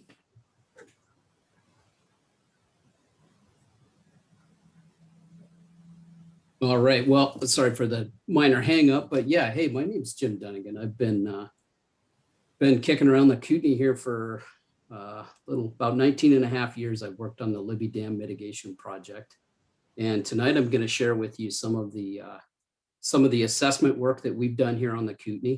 So I'm not sure if how familiar folks are with the Kootenai, but I'm going to kind of give you the walk around. But so that's not. It's show. I don't know if it's in presentation mode if you have 2 monitors. I know sometimes that gets messed up. We can see your slide. It's just not in presentation mode, which isn't a big deal, but. Okay. So you're showing off your pheasant hunting prowess? Well, yeah. This is me and my dog. You can obviously see she's a lab. She's got some characteristics that are pretty uniquely Labrador Retriever. But when I'm not kicking around the Kootenai here, I like to spend some of my spare time over on the east side hunting pheasants. I can't really take much of the credit for the work that we do out there. Most of what she does is on instinct, not on my training. And I thought that, gosh darn it. No. So I did a little bit of research. So according to Wikipedia, dogs were domesticated about 10 to 15,000 years ago in Europe. And the Labrador breed in particular was started about 200 years ago. And it's just kind of amazing what can be done with selective breeding. Take, for example, the German Shepherd. That breed was started about 120 years ago. And if you cross the two species or the two breeds, not that this guy in the bottom isn't cute here, but if you bred every lab in the world with every German Shepherd in the world, pretty soon you're going to lose the breed. You can probably see where I'm going with this here. You're going to lose the characteristics that have been bred into both of those lines since they were begun. And so this is really the family tree here with trout and salmon. And you can kind of see the analogy I was making. So if it's Mother Nature does her own selective breeding, the only difference between that and the dog example was that breeding takes place over a much longer period of time. And of course, those selective pressures are natural in nature. And so here we've got the family tree for the evolution of trout and salmon. And on the bottom, you can see the time scale is in millions of years. So and the gray shaded bars at each one of these diversion points is kind of the time frame at which they've estimated that split actually occurred. So basically all of these species of trout and salmon started with a common ancestor about 17 million years ago. And the first split was into Atlantic salmon. And then on top, you can see we've got our Pacific salmon. And just to show you the way selective pressures work with fish or any other animal is that the environment puts pressures on these particular animals to evolve into different species. And for instance, the Atlantic salmon and the Pacific salmon all spawn in the fall time. Whereas, for example, the cherry salmon and the trout species are actually spring spawners. That's much different. And the way they maintain separation through time is by those isolative barriers that prevent them from interbreeding. And eventually, sometimes they can interbreed. For example, with rainbow and cutthroat trout, which is what we're going to talk about tonight. And these species actually have subspecies and other full species designation. I'm not going to get into that too much, but interestingly enough, about the same time that our human ancestors were domesticating dogs about 10 to 15,000 years ago, about 12,000 years ago on the Kootenai is when the last ice ages receded. And that's what really determined kind of the spatial distribution of these two species in the Kootenai. So let's talk a little bit more about these two species, two of our native species here in the Kootenai. Redbands are really a unique fish in Montana. It's the only place in Montana that rainbow trout are native, and that occurs within the Kootenai. It is a subspecies of rainbow trout, and it's generally referred to as the inland variety. And that's because it includes species such as steelhead, the Gerards, which were native to Kootenai Lake, the ones that we currently stock in Kootenai that get big because they mature late in life. And then the resident forms like the redbands that I'm going to talk more about tonight. Redband trout, since they are a subspecies of rainbow trout, the other variety is called a coastal rainbow trout. And that's kind of the run-of-the-mill hatchery fish that if you go to the Missouri or Madison River, anywhere else in Montana, those are coastal rainbow trout that have been stocked throughout history. It's the rainbow trout are the most widely distributed and stocked trout species probably in the world. But more about redbands. They're good fighting fish and they're generally easy to catch. As compared to, one of the other native trout species here in the Kootenai is the Westslope cutthroat trout that you've heard about a fair bit about tonight as well. And it also easily hybridizes with coastal rainbow trout. And oh, by the way, it's the Montana state fish. So, these two species are, they're unique to the Kootenai, and I would argue because of that, they've evolved to be highly adapted to their environment through those millions of years that I talked about in the previous slide. But what's really interesting about these two species of fish is they don't readily hybridize, even when they're in the same habitat. The problem is when you put the coastal rainbow trout on top of them, you come up with the hybridized mutts. So how do we know within the Kootenai, how did we get a handle on kind of what's out there on the landscape? Well, this is a map of the Kootenai River Basin. You can see here Lake Kootenai, and then the Kootenai River that exits Montana down just west of Troy. So each one of these black dots represents a sample location where we went out and collected fish. And this has been an ongoing process since the early 1990s. And I don't know if any of you folks have done any of the test at home genetics like Ancestry.com or 23andMe, but genetics in the fisheries world or human genetics, the technology has just exploded in recent years. It's really remarkable. The technology is really remarkable, and it's no different really in the fisheries world. We use basically the same types of techniques that are used on humans at the lab when we send in a sample. But anyway, back to what we've done. Beginning, in the early 1990s, we started, I say as our agency, I wasn't here, of course, but we started collecting fish to basically see what was on the landscape in the Kootenai in 183 waters and almost 400 samples. So what did we find? First, let's look at redband trout distribution. So on the left, I've got the historic. So how did we determine historic? Well, from those genetic samples on the landscape, there was a bit of, I guess the best way to put it is probably we made some judgments when we collected a sample, and if we found remnants or detection of some of the genes within remnants of the redband trout, we probably presumed that it was historically present there. And so we compared those to the results that we started collecting to see where the fish were at least 90% intact genetically. In other words, of their genes, they were at least 90% redband trout. And it's kind of a sad state of affairs. We really only have, so we added up all the miles of stream length from the historic and compared that to what currently exists out there.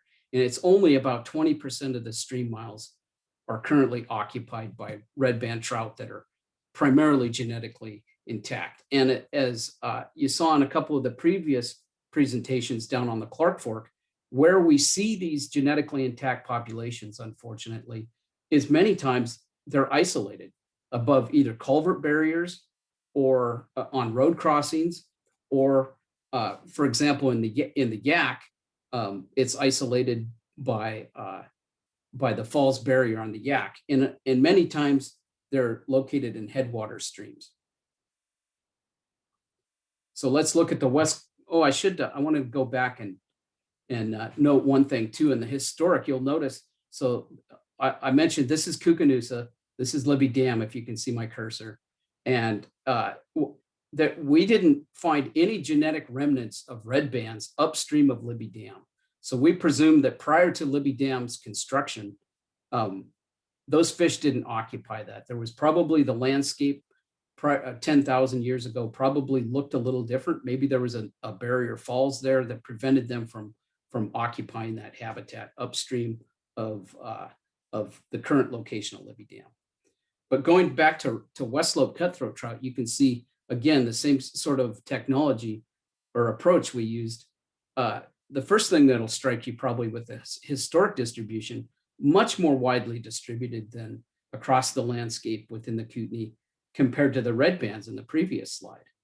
And so, but of course, they were historically present above Libby Dam, you'll see, and they were in most of the tributaries, including many of the smaller headwater tributaries, compared to the previous slide with the red bands that were primarily medium-sized to larger tributaries.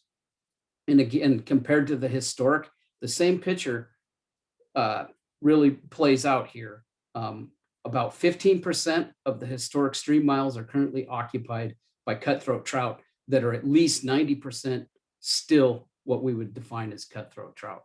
And again, the same kind of scenario where we see a lot of these, you can see my cursor there, these smaller tributaries that are isolated above barriers. So somebody asked earlier this evening about, well, how can we prevent this from going everywhere? And I guess my short answer is we can't. The everywhere is basically already occurred. So if we want to look for opportunities to actually restore or conserve the species, we have to look, unfortunately, a lot of places like Jason in his talk talked about where they will be protected. And so if we look for those opportunities within the Kootenai, the first, I guess, from a historic standpoint, we probably want to look where they were historically present to try to maybe restore them to those locations. And a lot of times we want to look at a lot of the mountain lakes where legacy stocking occurred with either coastal or Yellowstone cutthroat trout that also hybridize easily with that stocking that occurred almost 100 years ago. And a lot of times these headwater lakes, for example, in the Cabinet Mountains, were stocked with non-native species, but they existed within historic habitat of both these redband and cutthroat. And what this is what that serves as, even though that stocking took place 50 to 90 years ago, these mountain lakes serve as a source to constantly bleeding down, because there's the Cabinet Mountains. If anybody's ever hiked or explored around or hunted the Cabinet Mountains, they're very high elevation. A lot of times there's barriers that exist downstream, but 90 years ago, we put fish above there. And so it's a constant trickle downstream, a source of hybridization. So a lot of these lakes within the Cabinet Mountains aren't currently stocked, but yet, like I said, that any sort of restoration efforts would actually probably restore the native populations. If we could, unfortunately, we'd have to remove what's there, but it would, I would argue, it'd probably improve angling as well, and help restore a native species that would provide probably better catch rates than we're seeing right now, and a truly unique experience. So if we look at some of those opportunities that exist out there, one of them is in Upper and Lower Cedar Creeks. This is a coastal rainbow trout population that Cedar Creek I have identified as a native redband habitat, the stream itself, but again, stocked 90 years ago with coastal rainbow trout. It's constantly dribbling down, making that hybridization work. The same thing with Minor Creek, another lake in the Cabinets, as well as Granite Lake. Those are all within redband habitat. And if we look for opportunities for Westslope cutthroat trout, the same type of situation exists up in Rainbow Lake in the 10 Lakes area. Has actually Yellowstone cutthroat trout that's dribbling down, hybridizing with Westslope cutthroat trout. And then a couple of examples, 3 examples within the Cabinet Mountains again. Hanging Valley Lake, which is in Flower Creek, which is a cutthroat stream. Geiger Lake, which is in the West Fisher drainage, stocked with both of these, all 3 of these lakes are stocked with coastal rainbow trout that are bleeding down as a source of hybridization within Westslope cutthroat habitat. So that's some of the approaches that we've opportunities that we've kind of explored out there. And this is an example of one of the barriers that I was referring to that would isolate these populations once if we were to move forward with any of these work. Right now, this is all kind of in the tire kicking phase, just exploratory. We don't have a hatchery source for red band trout. That's one of the things that the genetics work that have been working on to identify potential sources to start that hatchery program for the refounding of those. So I hope I didn't lose anybody, and hopefully I helped folks kind of understand a little bit better about the distribution of what we had out there historically and what we currently have in the Kootenai. Awesome, Jim. That was great. Thank you very much. Any questions for Jim?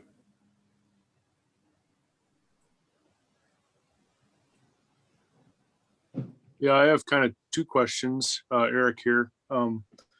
One, would it ever be conceivable or appropriate to add barriers to places to prevent hybridization upstream for fish populations? And B, what does FWP, do we have like hatchery capacity to, if we wanted to add a red band or, more bull trout or Westslope hatchery stock? Okay, Eric, I want to make sure I got that. So the first question was, is it appropriate to add barriers? And I would argue that would probably be a tool in the toolbox that we could use. And it's appropriate kind of as a last, probably as a last resort when things get bad enough that you need to conserve the species to prevent this spread. Like I said, in the Kootenai, I think the barriers, the hybridization is probably done. The fish are more than likely moved around about as much as they're going to be. So there aren't a lot of places that are at risk that we would warrant using that heavy-handed. It's a little bit different in the flathead. Some of my colleagues are working on that. I'm not going to address that, but so that is a tool and it is appropriate in certain places. The second question I think you're asking was about hatchery capacity. It is difficult. I'm not going to pretend it's not. And that's why we need to do our homework to make sure that we identify the right places and the right projects, because it's expensive.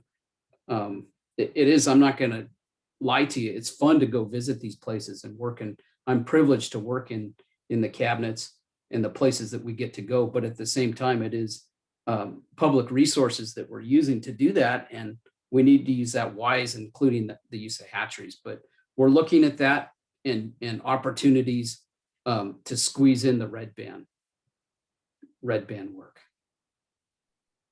That's one thing we have to figure out. So I hope I answered the question, didn't dance around it too much. No, I appreciate it. Thank you. Great. Yeah, thanks for the questions, Eric. Yeah, go ahead, Chris. Yeah, so I just want to double check with this on you. Did you say that there were Yellowstone cuts that were planted in Rainbow Lake? And then also, how many lakes are in that area that are planted with the Yellowstone cuts? That's a great question. Are you from Eureka, Chris? Or do you fish the 10 lakes? Kalispell. Okay. Well, exactly. So that's what's interesting. So let me first say stocking records are sometimes incomplete, but the records I've looked at, we do have a record. It was stocked. Rainbow Lake was stocked one time in, I think it was the late 1950s. So that population has been there, and that's the only time it's been stocked. It's not currently stocked right now. All of those other lakes up there were stocked with Yellowstones about the same time, but they are currently stocked with Westslope, and we've started that. So the state Westslope hatchery program started in the early 1970s, and it was shortly after that we started stocking like Terrialt lakes and Weasel lakes, and we've looked at the genetics in those lakes as well, and you can still see hits of the Yellowstone cutthroat, but it's that I use the analogy of dribbling black paint into a white can. And you can reverse it if you start stocking over the top, but you're never going to completely purge it. So when we look at the genetics, for example, in Terriot lakes, they're about 98 to 99% cutthroat. So you can do that if in certain circumstances, but it takes a very long time. And that is one of the alternatives we are considering instead of like a fish removal. Well, thank you. Yeah, you bet. Awesome. Well, seeing nobody else unmuting, I might move us on to the next presentation. But Jim, that was awesome. Thank you very much. Those pictures, especially, you're getting me excited for summertime. But thank you again, Jim, and we'll transition now to Ryan.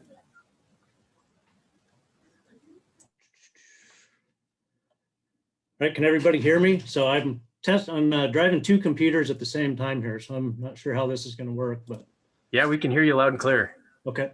Let's see.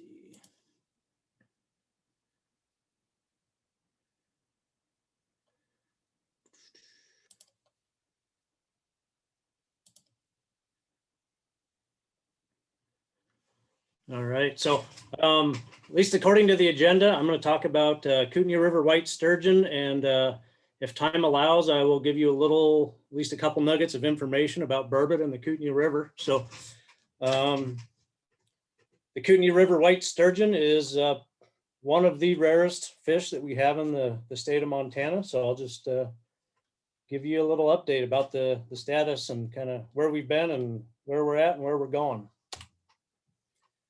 So for those of you that don't know, white sturgeon are native to the Pacific coast, ranging from up in Alaska down through British Columbia, all the way south of San Francisco Bay. And they move inland up into the Fraser River, the Columbia River, and also partway up the Snake River.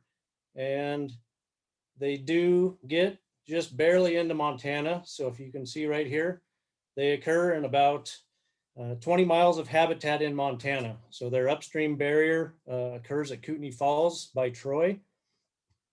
And at least the 20 miles or so that we have in Montana is about 10% of the range. So Kootenai River white sturgeon are an isolated population upstream of Coralline Dam, which was built in the last 100 years. And this isolated population, at least to everybody's best guess and knowledge, has been affected by a lot of things, including building of operation and construction of Libby Dam, diking, habitat loss and alteration, loss of wetlands, and they suffer from an aging and declining adult population, and also low levels of natural recruitment. Kootenai River white sturgeon are one of 3 species of sturgeon in Montana. They're the only one west of the Continental Divide. They're long-lived, live up to 100 years. They're late maturing, and they grow relatively slowly once they hit about 15 years of age. So at least our current information, they grow about 1 to 1.5 inches a year once they hit age 15, which roughly occurs at about 32 inches in length. Females mature, again, probably at that 35 to 40 years of age, and they spawn every 4 to 5 years, and they produce a lot of eggs. They're fairly large. Those eggs are adhesive, and they hatch in roughly 7 to 15 days. Those embryos begin feeding about 7 days after hatching, where they convert to eating small zooplankton and invertebrates. And they have pretty low survival rates at those early life stages, but if they can make it to about age 3, they survive at about 95% each year. So if they can make it to that age, they have a pretty good shot at making it for quite a while. So historically in Montana, there's not a lot of information. Pat Graham back in the 70s and 80s did some sampling. There were some limited sampling efforts about once per decade. A lot of those sampling efforts didn't catch any sturgeon. The best information that we have in Montana actually came from volunteer angler logs back in the 60s and 70s. The state record was caught in 1968. As you can see, it was 96 pounds and 75 inches long. But by the late 1970s, there were less than 10 sturgeon estimated to occur in Montana, and harvest was closed in 1979. Since that time, there have been a few incidental captures and sightings. Digging through various old reports, you'd find an occasional mention that somebody knew somebody that caught a sturgeon or saw a sturgeon, but again, those were pretty rare, at least that we could find. So as I mentioned, at least in Montana, not a lot of information prior, at least to the last 10 or 15 years. But in the 1980s, the Kootenai tribe of Idaho started an experimental conservation aquaculture program. And that involved basically catching adult sturgeon down in Idaho, spawning those fish on the edge of the river, taking eggs and sperm, mixing those, and then those were taken down to the University of Idaho. Since that time, there's been an expansion of that program. There are currently a couple hatcheries down in Idaho, and at least since the early to mid 1990s, there have been over 300,000 juvenile sturgeon stocked in the Kootenai River, and about 5 to 10% of those have been stocked. So in the neighborhood of 30 to 40,000 fish, I think is the last number I had. So, and stocking of those juvenile sturgeon was designed to replace or supplement those low levels of natural recruitment. So there was an aging and declining adult population, but there were very, very few wild fish coming up behind those fish. So essentially you're losing fish and you're not replacing them with anything. So the hatchery program was designed to kind of offset that. So in 2009, Montana Fish, Wildlife and Park staff here in Libby started kind of an experimental monitoring program just to kind of reassess the status of the population after 20, or at least at that time, about 15 or 20 years of stocking efforts in the Kootenai River. Again, we're just looking to document presence, absence, contributions of wild and hatchery fish, look at growth, survival, condition, abundance. Are they spawning? Do we have any sexually mature fish? The fish that we have here, do they stay here? A whole laundry list of things that we're looking at. So since 2009, we've captured 446 sturgeon. Those 446 capture events represented 215 individuals. So as it says there, at least in recent years, we're averaging about 60% of the fish that we capture each year are from previous years. So those percentages are much lower downstream in Idaho and British Columbia. One, they have more fish and more habitat, and they've also received, in general, about 90% of those 300,000 fish. But so as we mark these sturgeon, so I should mention that they are marked when they're released from the hatchery with lateral scute marks. So each year gets a unique pattern. And then if they're large enough, they also get a pit tag, similar to what Jason mentioned with his cutthroat stuff. And we use that release information, capture data, and then subsequent recapture data to do a mark recapture estimate. And at least as of October of last year, our estimate is 218 Kootenai River white sturgeon in Montana. So although information was sparse back in the day, it looks like we have a higher abundance of sturgeon in Montana. Of the sturgeon we've captured, 99% of those were hatchery origin. That percentage is real similar to numbers down in Idaho. So again, the current population in terms of juvenile sturgeon is dominated by those hatchery releases. Of the sturgeon we've captured, they've ranged in lengths from 10 to 75 inches, as you can see on the right. I think that's the smallest one we've captured. And then the one at the bottom of the screen here is the one known adult that we've captured in 12 years of sampling. We just happened to have 2 volunteers with us that day, so I told them to go buy a lottery ticket after they left. So, so yeah, that was kind of a surprise to us after a lot of years of sampling and catching mainly 24 to 48 inch sturgeon, and then you get a 6.5 footer, and it tore us a little bit of a new one. So, but at this point, that mark recapture data yield annual estimates of 93% survival, which was real similar to all the information downstream in Idaho, British Columbia, and Montana combined. And we've looked at blood samples to look at sex and maturity of sturgeon. And at least at this point, we have no evidence of sexually mature sturgeon, at least from the hatchery fish. This adult sturgeon that we captured here was used in that conservation aquaculture program in 2012, and we captured it at the end of July in 2016. So unfortunately, it didn't have a sonic tag in it, so we don't know if it was present during the spawning season in Montana. It's possible, but we don't know for sure.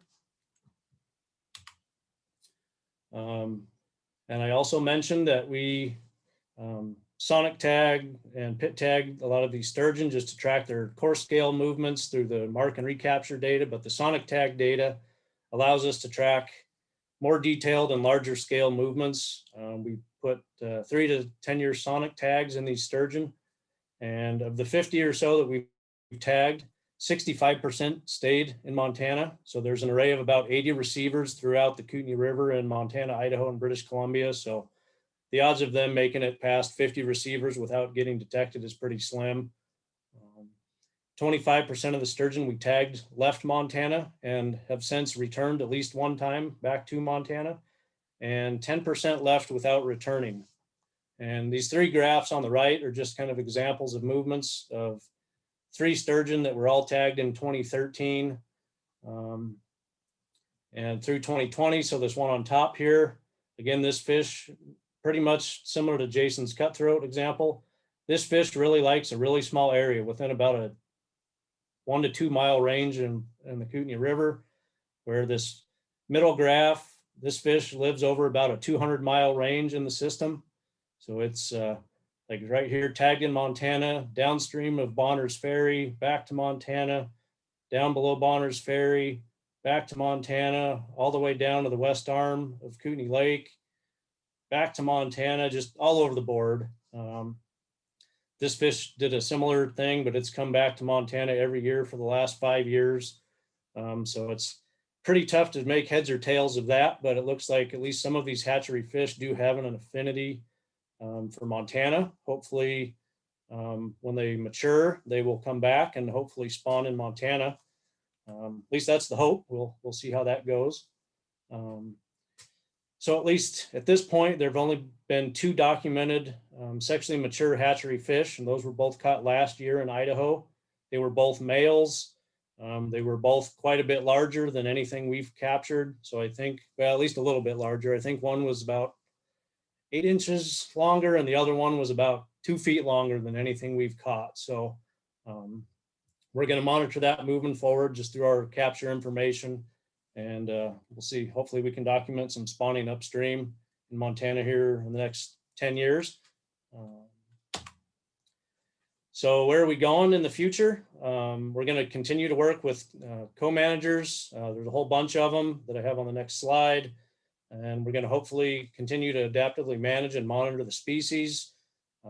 There's a lot of habitat work going on downstream, some in river. There's some wetland connection projects in the works, and just some general efforts to improve productivity of the system in hopes of restoring natural recruitment so we don't have to keep stocking fish. Again, that's costly. If we can hopefully fix the problem, at least in terms of the recruitment, then that's the ultimate goal. And then hopefully if that were to occur, maybe consider fisheries to some degree for this species. And again, I mentioned this is a longer list of acronyms here. I probably forgot somebody. And then I mentioned, I don't know how I'm doing on time, Dillon, but there is a very similar story for burbot in the Kootenai River. Very low abundance. There's currently a hatchery operation that's very, very complicated, involves raising live feed, basically brackish water, salt water, food sources. It's pretty complicated, but burbot matured age 3. So those efforts have actually, Idaho Fish and Game actually just reopened their fishery within the last couple of years after estimating less than 50 were present. So that program has been a success. We're still in the throes of evaluating whether or not we want to reopen the fishery here in Montana.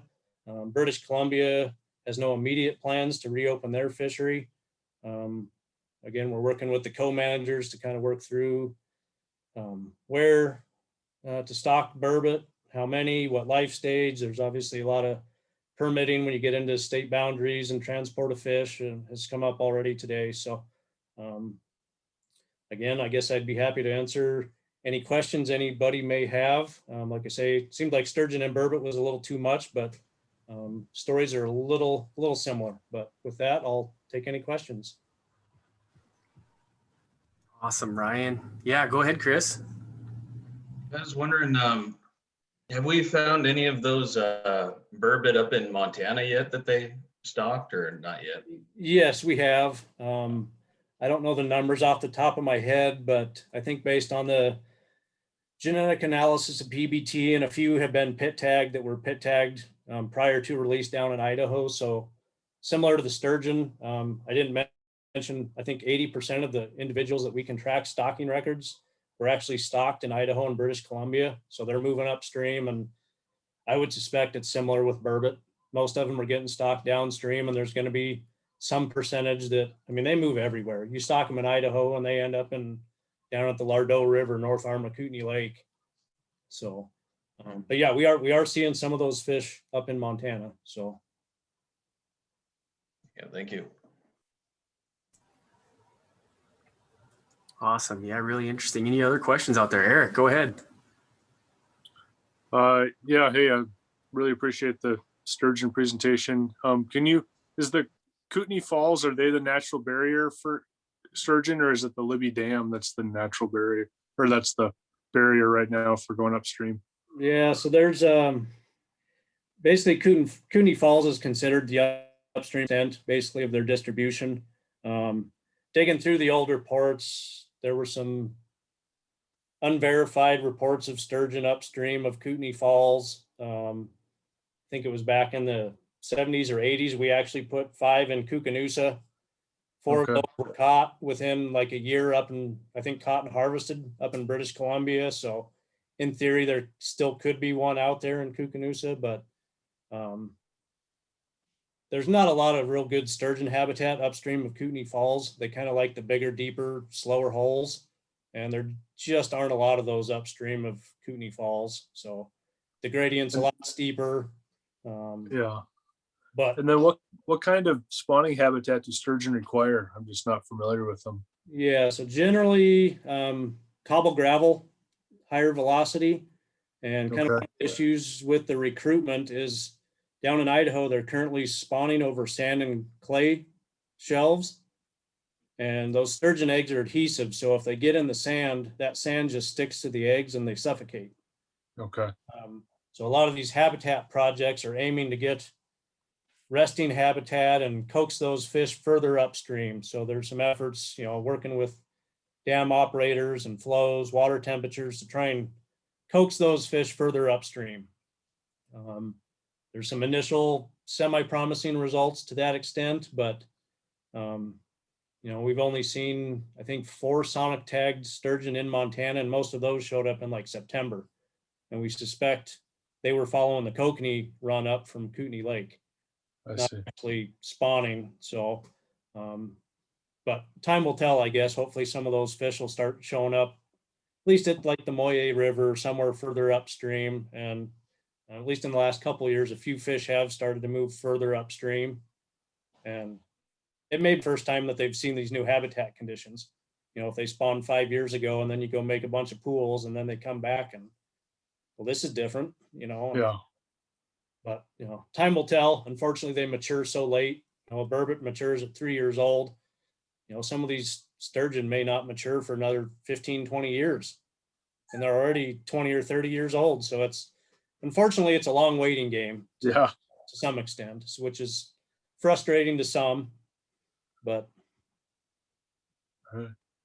Oh, cool. I appreciate it. Thank you. Yep, you're welcome. Yeah, good stuff, Ryan. Thank you so much. And not seeing any other folks off mute, I might transition to Franz, but thank you guys very much. That was really good. Always interesting to learn about sturgeon. All right, Franz, if you're ready to go, we will hand it off to you. Great. Well, thank you. I've been finding this very interesting. It's just wonderful to hear all the good stuff going on. And I'm reminded, you know, we work in some beautiful places with some amazing critters, and we've got a bunch of great photographers.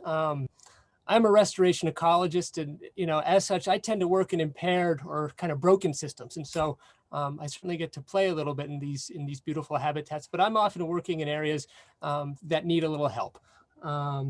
And my position was created about 6 years ago, really as a complement to a lot of the good land protection work that was going on within the region, with the idea that I could help both with management and habitat management on some of these areas we acquired in fee, as well as try and improve some of these areas that were impaired, both through implementing projects on our properties, but also starting to leverage our results and experiences to get other landowners, whether they had easements or not, to think about ways that they could manage for habitat and improve riparian areas. So with that, I'm going to dive in and share my screen.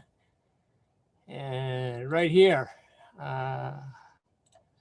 Jim Dunnigan, you know, in reaching for, you know, Wikipedia research, he gave me the latitude to reach for one of the heavier tomes on my desktop, which is a children's book. I think a lot of good insights are derived from children's books. Anyways, trout are made of trees. And as a restoration ecologist with a focus on creating habitat, I think about, you know, woody plants and trees along our riparian corridors in terms of the shade they provide for temperature moderation, bank stability, the food they provide as the leaves fall into the streams and are processed and move throughout the food chain, to the habitat they create when they fall into the river and create the in-stream habitat. Let's see. Boom. So in my position, I think I've been asked in part to think about how to, with restoration, think about how we can scale it to an area where we can do it at a ecologically meaningful scale, as well as a economically or fiscally sustainable scale. And to do that, there are sort of two seemingly intractable problems that I've actually had the great privilege to work on. And that is how to mitigate the impacts of dam-mediated flows on cottonwood regeneration and the impact of canary grass invasion on wetland communities. Both these two sources of stress affect the ability of our riparian communities to sustain themselves and create that habitat, that woody habitat that basically supports our trout streams. Bottom left-hand corner is a picture of a cottonwood gallery at Seaskiddy National Wildlife Refuge on the Green River, just downstream of the Fontenelle Reservoir. That's potentially what some of the cottonwood galleries along the lower Flathead, you know, along Kalispell will look like in 30 to 50 years. Cottonwoods are flood-dependent species, and absent flooding, they start to choke out. Basically, as you all know, it's the flood that creates the conditions necessary for cottonwoods to germinate and establish. Likewise, canary grass is a non-native grass that was used broadly for bank stabilization as well as to provide forage in wet areas, and it can encroach and dominate. And so on the lower right, you have a picture of actually the upper Thompson River where we were doing some exclosures to reduce browse, but Brian Sugden here is standing in a sea of reed canary grass. Imagine what that habitat might look like if you could replace the grass with riparian vegetation like alders, dogwood, willow. Much better habitat for both fish and wildlife. And so what I'm going to talk to you about today is something I've been working on for the last 5 years. Basically, dams and canary grass invasion have closed the window for these species to establish. And what I'm trying to do is develop a way to reopen that window so that our riparian community, especially those woody plants, can establish. And so, you know, basically to do this, I am trying to do some of the work that the river would do and basically reset the table through site preparation. And what that entails for all these species, whether you're dealing with an area dominated by canary grass or one where you don't have a dam anymore, or where you have a dam mediating flows, is to create bare soil where these cottonwoods or riparian species can establish. And so your upper left picture is a 4-acre plot at our Foys Bend Fisheries Conservation Area that's been prepared for a seeding experiment. I was looking here a little bit about whether I needed to till or not this area. So we go in, we used herbicide early on to spray out the established grasses. We do the same thing in a reed canary grass area.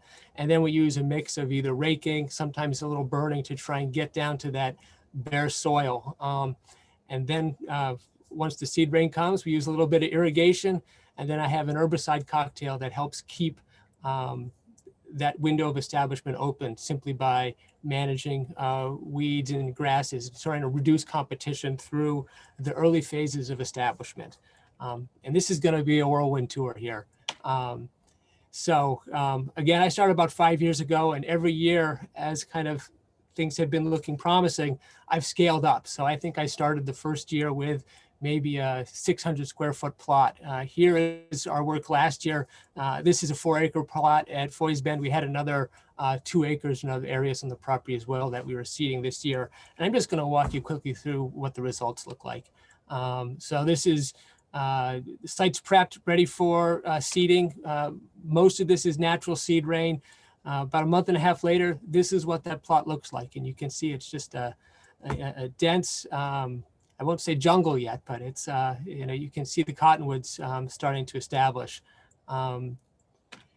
Here is another site at Foys Bend, again, seeded early in June. This is what it looks like in September. I'm out with some of our restoration partners showing the results. So, to give you a sense, you're looking at several thousand cottonwood seedlings there. And behind them, you see, the mature trees that are right next to that group of people. I can get millions of cottonwoods to establish via seeding, whereas every plant I plant takes time. And then if they get eaten by beaver, browsed by deer, eaten by voles, I have to replace it. I don't want to be a gardener. I'd rather be a farmer. So moving on, this is what a site might look like after its first growing season going into the second. So this is June of last year. And you can see this develops quickly. So it's about, between 3 to 5 feet now. And once this happens, you actually start to see other ecological processes occur. So birds come in, they perch, and they defecate. And then you start to see other components of that riparian community seeding in. Here are some of our other plots. These are sort of showing the transition from the start of year 2 through the 3rd growing season. We go from that 3 to 5 foot range up to that 8 to 10 foot range. And so just a couple quick takeaways.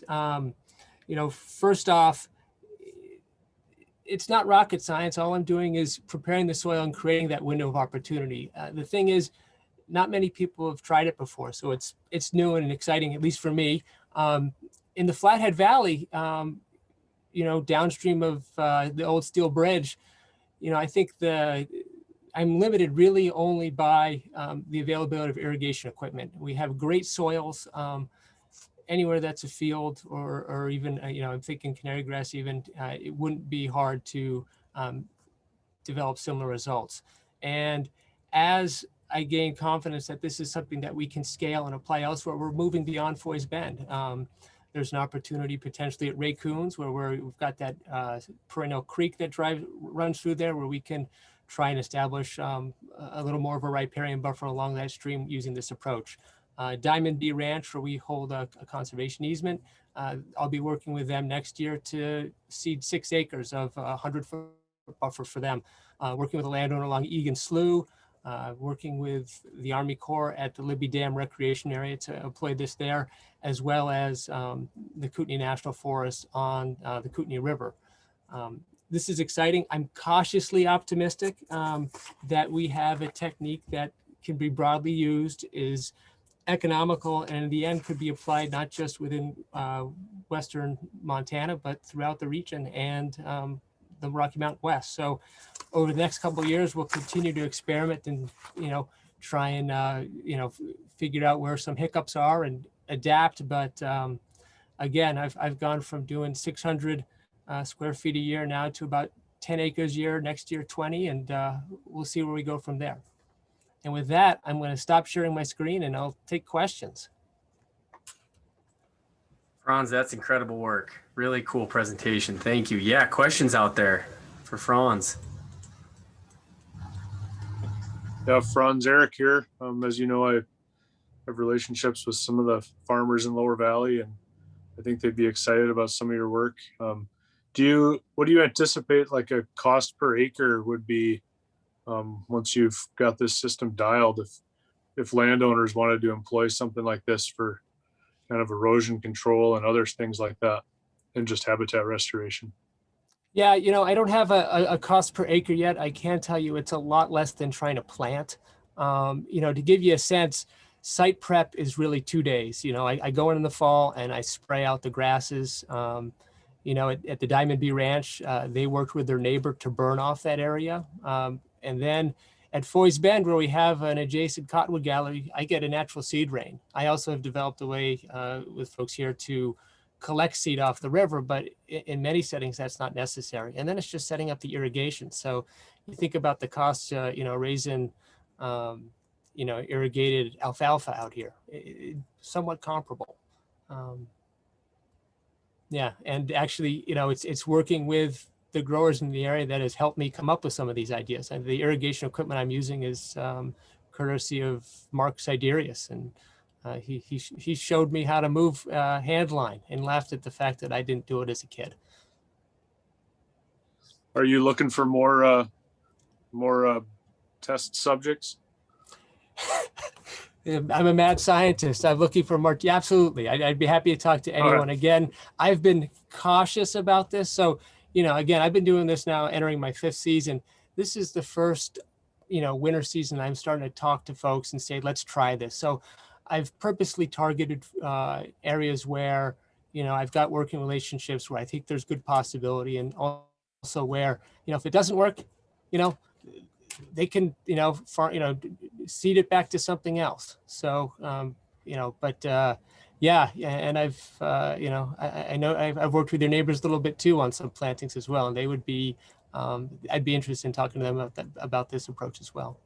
Yeah, it's really exciting work. I really appreciate that, and I'll talk to them. Thank you. Thanks, Eric. Great. Any other questions out there? Man, each of these presentations could be like the feature presentation for this meeting. These are great. And if anything comes to mind later, don't forget you'll have contact info for these folks, and please reach out to them with questions or input. I mean, obviously they're always looking for input. So Franz, that was awesome, man. Thank you so much, and great job, great work. I think we're down to 2 more presentations, and I want to give them a chance to have some time as well. So I might move on, but thank you, Franz. That was excellent. Amber, yeah, you're up. The stage is yours. Hi, well, thanks for sticking in there. I'm Amber Steed, Fisheries Biologist here in Region 1 in the Kalispell office. And so you've seen a lot of ways we manage and conserve our aquatic resources throughout the region, diverse projects and perspectives. And one of the many ways that we monitor those resources is through angler surveys. So I'm going to walk us through an angler survey we conducted on the Flathead River during March, from March 2015 through February 2016. And while I walk through this, I'm going to turn my camera off just in case I run into some bandwidth issues here. So,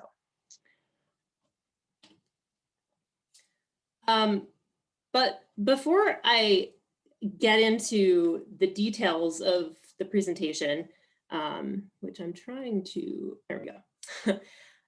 First, I want to talk about why we do these surveys. So for one, it's the most objective way for us to learn how the public uses our local fisheries. And information about who our anglers are is also very helpful, and we collect that as well. But another way, and one of the other benefits, which is a really important one, are the connections that we can make with the public when we go out and talk with them. And all of this information can help us better inform angling regulations, as well as know how to best implement outreach or seek input on management decisions. So for our survey, we focused on the main stem Flathead River, from Blankenship Bridge where the north and middle forks of the Flathead River meet downstream to Flathead Lake. But we knew this stretch of river presented a wide range of fishing opportunities. So we broke it up into sections, which allows us to describe each section uniquely, compare them to past surveys, while still letting us talk about what's going on in the river as a whole. And this will matter more when I start talking about what we found. So within these river sections, we focused our angler interviews with at these fishing access sites shown by those fish symbols. Now I want to just touch lightly on the methods of what we did so the results can make sense, but essentially we largely repeated what was done in a more recent or a prior creel survey done by Mark Delaray so that we could compare what we found directly over time. So what did we do? One of the things we're often most interested in these types of surveys is getting a good handle on the amount of pressure we see on our fisheries, here measured as angling pressure or angler hours. And essentially that is an estimate of the total amount of time that all anglers spent fishing the river. And we were able to produce this estimate using both flight surveys, which give us kind of an instant snapshot in time of river use, along with those in-person angler interviews at those fishing access sites. Now, when we talked with anglers, we wanted to efficiently gather as much information as possible. So we asked questions like, what species are you targeting? What are you catching? What are you harvesting? But beyond that, what kind of gear is being used or lures, and where are these anglers from? And did they use a guide or not? So when you're out on the river, sometimes you see some really weird things, but we documented everything. And so this map here is an example of a flight survey showing one of the co-pilots' notes from a day, actually 4th of July, so a pretty busy day. And there's a lot going on there. And the main takeaway is that at any given time, there might be a lot of use going on. But our survey methods allowed us to efficiently see from all those users out there who was fishing and who wasn't. So we can look at a busy river and get a good sense of what does that translate to in terms of fishing pressure. So what did we find? When it comes to fishing pressure, we're talking about the whole river now, we estimated almost 85,000 hours across a full year, all anglers, all sections of the river. But what does that really mean? So to put that in perspective, that's an increase in use by 80% since the early 2000s. And to follow that, between 2016 and 2019, there was another 25% increase in use based on our statewide mail-in survey. And I mean, this shouldn't be too surprising, you know, based on Tony's talk earlier and what you've probably just observed yourselves. We've seen a lot of increase in use, and not just including what we observed during the pandemic, but local state park visitation has grown by over 100% during this same time window. Glacier Park visitation increased similarly, and so clearly we're an increasingly popular outdoor destination. So now I want to highlight a little bit of what we found in a couple of river sections. So in our most upstream river section, we called section 4 from Blankenship Bridge down to Columbia Falls. We're clearly looking at a summer-driven fishery, which many of you probably knew anyway. That's pretty intuitive in Montana. And this is the case for most of our river as well. And so this graph you see shows months of the year along the bottom, with the amount of use shown by the height of the blue line. So that peak in the middle shows that heavy summertime use. This section was also the most popular with our non-resident anglers. Now, if we jump down to the lower river in this section 5, which focused on, we call this the Flathead River sloughs, or these relic river channels that are still connected, but they kind of provide more of a lake-like fishery than a river one at this point. We see a little different story, which highlights their popularity as both a summer and a winter fishery. Now, this portion of the river actually saw the most pressure overall. Summer was higher in this section than any other section, And of course, winter was as well. And so, and that represented an increase since the early 2000s too. All right, shifting gears now towards what people were catching. And this is where I want to make sure you're all awake and thinking about what we're talking about.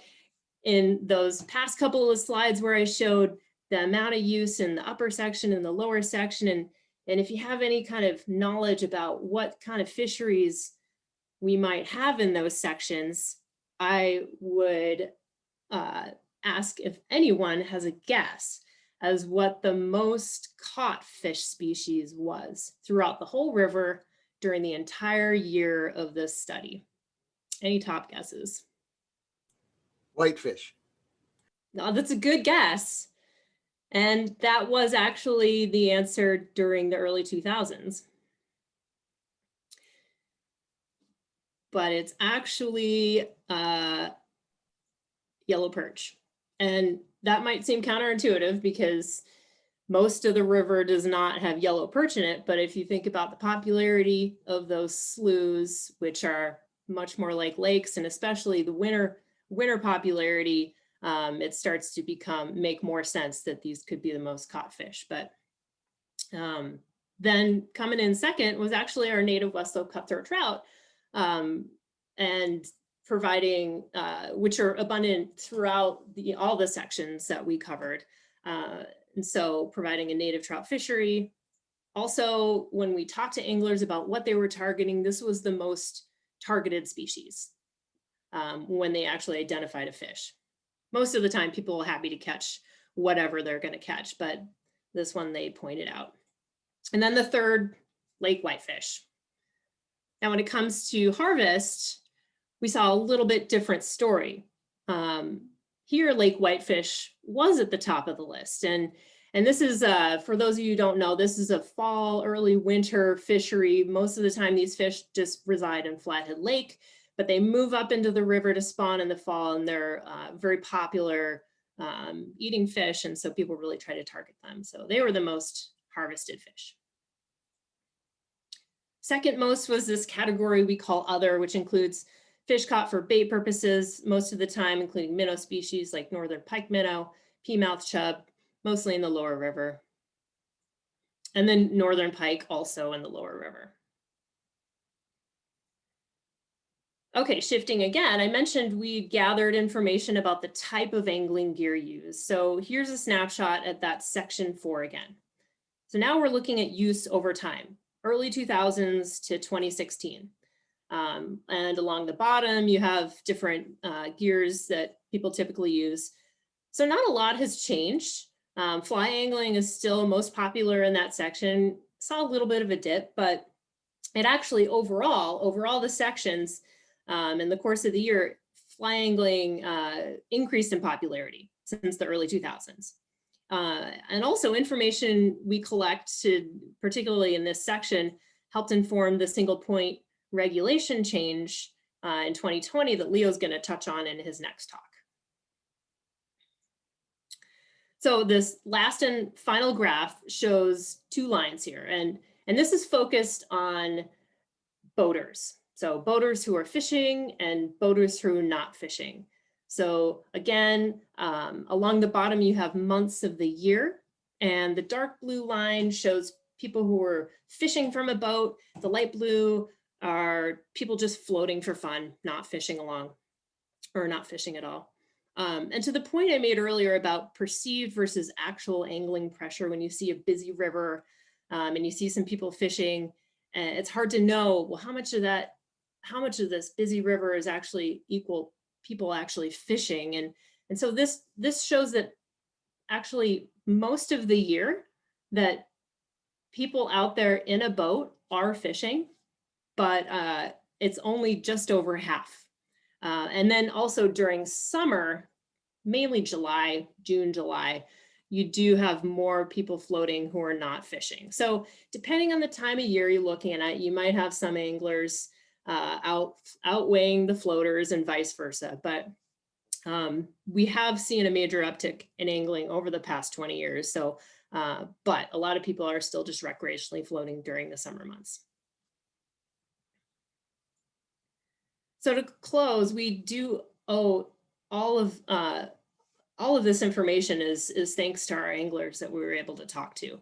And with increasing use, these types of data-driven studies really help both inform management and stay connected to the public that we serve. So the full angler report is available on our website. It's packed with tons of information. These were just a few snapshots, but just get in touch with me or anyone in our office and we can direct you to that. So thanks very much and happy to take any questions if you have them. Awesome. Yeah, that's really good stuff in there, Amber. Any questions for Amber? Yeah, go ahead, Chris. Yeah, so as far as the whitefish go, do you know if you guys ever find any of those in the sloughs? Or I'd have to look at what our, I have it all broken down in the report as to what catch rates were by each section. I would think for the most part, they'd be staying in the river channel as they move upstream. But I could pull that up or talk to you later about it and share that report with you because it would detail what people reported finding. okay, yeah. And then are they more like late fall or early winter type of spawners or? Yeah. We see them coming up like October, November, even a little bit of December, and they'll move upstream. A lot of people like to fish from bridges in some of the lower to mid parts of the river, but we've seen them as far up as even near Blankenship, but usually a bit further down, and they'll just broadcast spawn in the river. They don't enter any tributaries or anything like that. Just kind of like mountain whitefish do similarly. Thank you. Yeah, there's kind of an interesting story about the decline and that we saw between our creel and the creel in the early 2000s about lake whitefish angling. And I don't want to eat up too much time into Leo's talk with that, but it's kind of a cool story. It's in their report too. So. Oh, okay. Yeah, I'll make sure and send that report out, Amber, maybe to this group, because there's lots of fascinating little data points in there that are really interesting. Any other questions out there for Amber?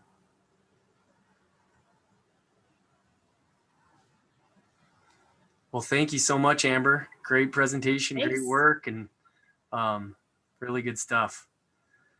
So we're down to, last but not least, Mr. Rosenthal.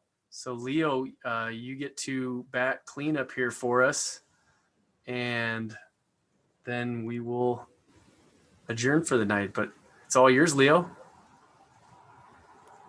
All right, let's see if I can make this happen.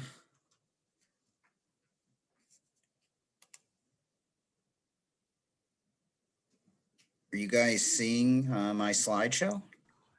No, sometimes with that presentation mode, it swaps. So there we go. Perfect. How about now? Yep.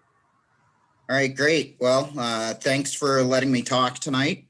We'll talk a little bit about some fisheries management in the forks of the Flathead. Dillon mentioned something about great photography, and I can't take credit for being a great photographer, but this is a great shot of the South Fork of the Flathead up near Big Prairie, and it's one of my favorite spots in my management area, and has some great Westslope cutthroat trout fishing, which is what we'll talk about today. So just to let everyone know who I am, Leo Rosenthal. I'm a fisheries biologist. I'm one of our management biologists. My area covers the Swan and the South and Middle Forks of the Flathead, which make up a good chunk of the Bob Marshall Wilderness. So, you know, the unfortunate part of these Zoom meetings is you don't really get to see who I am. All you get to see is my screen. So this is who I am. And if you see me out on the trail or you see me out on the river, you know, feel free to stop me and say hi. So when we talk about the forks of the Flathead, there's really two important native trout species that we've heard a lot about tonight. And those are Westslope cutthroat trout and bull trout. And like we've heard all about Westslope cutthroat trout, it's Montana's state fish, reduced distribution really throughout much of Montana. And like Jason touched on earlier, we have very few pure populations of Westslope cutthroat trout left. We also have bull trout in all the forks of the Flathead. This is a species that's threatened under the Endangered Species Act. Very complex life history. They're our version of steelhead or salmon. They're a migratory fish. They cover a large geographic area. They're in the lakes, they're in the rivers, and they're in the tributaries. And as such, there's many threats to them, whether it's habitat or non-native fish species or increased river use. These fish face a lot of threats. Some important regulations that we have on the Flathead River system. Bull trout fishing, even though we have them, it's only allowed at Hungry Horse Reservoir and the South Fork of the Flathead. Those are the only two water bodies where you're legally allowed to target those fish. We have some important river mouth or tributary mouth closures in areas where we've identified high angler use, and we know that bull trout tend to congregate on their way up to go spawn in the tributaries. And then we have some catch and release sections for Westslope cutthroat trout in the forks. Much of the front country that we see down in the valley bottom is catch and release for Westslope cutthroat trout. Where we allow harvest in the forks of the Flathead is typically up in the wilderness, where folks might be on longer trips and plan on using fish for part of their food. And then as Amber kind of touched on, and what we're going to spend some time talking about the rationale behind it, is we have this new regulation that took place in 2020 that now requires anglers to use single pointed hooks only in the portions of the Flathead River system upstream of Tea Kettle. So even though we touched on bull trout, and that's a whole nother talk for another time in the South Fork and Hungry Horse, we'll focus tonight just on Westslope cutthroat trout. So the way that we monitor Westslope cutthroat trout in the wild and scenic portions of the forks of the Flathead is a little bit different than what you might see for monitoring trout, catchable trout throughout the rest of Montana. You know, a lot of people are really familiar with the electrofishing mark recapture estimates that we do in places like the Missouri or the Big Hole or the Beaverhead or things like that. Well, a lot of the forks of the Flathead is wilderness. And so we don't have the luxury of having boats with generators to run our electrofishing equipment. And so we've had to come up with other methods. And so we do mark recapture estimates in all three forks. And instead of using electrofishing, we use angling to mark the fish. And then we use snorkeling to re-sight the fish. And so what that kind of looks like is what you see here on the picture on the left is one of our fish that we tag. We tag them with this, it's a very brightly colored little plastic tag right behind their dorsal fin. And it's meant to fall out over time, but it's meant to stay in for the duration of our sample. So we mark as many fish as we can. We angle, there's usually about 6 of us fishing about a 2.5 mile reach. And then on the third day, when we're about to leave, we snorkel, we drift snorkel back down through the river, and we count all the fish that both have the tag and also don't have the tag. And we use that ratio of marked to unmarked fish to generate our population estimate. And we also get some other data off of this. We get catch rates of the anglers. Of course, we get that density estimate or population estimate, but we also look at the length of the fish that we caught. And more importantly, what we're going to hear about for this regulation change is we look at whether or not these fish were previously handled. And that comes in the form of looking for hook scars on the fish's face. So I'm not going to go through all of our different reaches. As I mentioned, we have different reaches on each of the forks. In the South Fork, we have 3 different reaches, one up at Big Prairie. One that you're seeing here is kind of in the middle of the wilderness reach, and that's at Black Bear. And then we have one in the catch and release section that's downstream of the wilderness boundary. We have one reach that we do in the middle fork of the Flathead and one that we do in the North Fork of the Flathead. So this reach here, as I mentioned, is our Black Bear reach. For those of you that are familiar with the Bob Marshall Wilderness, the green dot down there, it starts at Black Bear Pack Bridge and it goes downstream about 2.5 miles down to where Black Bear Creek joins the South Fork of the Flathead. And so the data that you see here is pretty typical of what we see. So, you know, over the years that we've been doing these surveys, the trend is pretty flat. You know, there's the number of fish in those reach doesn't seem to be increasing and it doesn't seem to be decreasing. And that's a good thing. So when we look at overall densities in here, you know, the one thing that stands out to a lot of people is, boy, there's just not a lot of fish. So this is all of the size classes of fish combined. So this is anything from about 7 inches on up. And what you see is most years that we're out there, it's between 300 and 500 fish per mile. And when you think about hearing some of those other rivers that I mentioned, the Missouri River, which is typically about 3,000 fish per mile, the Bighorn, the Beaverhead typically have 15 to 1,800 catchable fish per mile. You know, when you look at this, we really just don't have that many fish. But this recent estimate that we did in 2020 showed one of the higher numbers that we've seen out there. And what's interesting about that is while we were doing this estimate, I ran into one of our outfitters as I was hiking down the trail, and I talked to him for a while and told him what we were doing. And he said, boy, it just doesn't seem like there's as many big fish in the river as there used to be. And I explained to him, well, there's more pressure out there and maybe these fish just get caught more. And we'll see when we do the snorkel if those fish are still in there. And lo and behold, Joe was right. You know, when we look at this graph here, this is just the number of cutthroat trout that are greater than 12 inches per mile. And in the 2020 estimate, Joe was right. There weren't as many of those big fish as there had been in previous years. And it looks, you know, looking at this data, you know, it looks like there might be a trend related to that. But again, you know, we've seen highs and lows over the year, and I'm not going to let 1 year of data describe how things are going, but it is something that we'll look closely at. But the one thing that we do know, and we've seen this trend kind of continue, is the amount that these fish are being handled. And so the graph that you see up there, this is again from that same black bear reach in the South Fork. And those different colored bars, they represent different sizes of fish. And so that greenish yellow color, those are the biggest fish that we tag. Those are the fish greater than 12 inches. And what we've seen over the years was, you know, starting in about 2000, a good chunk of those fish have been handled previously. And so again, when we look at those fish as we tag them, as you can see in this fish that's got the tag down on the bottom left, we look for previous signs of hook scarring. And so you can see that big wound on it that's healed over on that fish's mouth. That's a sign that it's been handled before.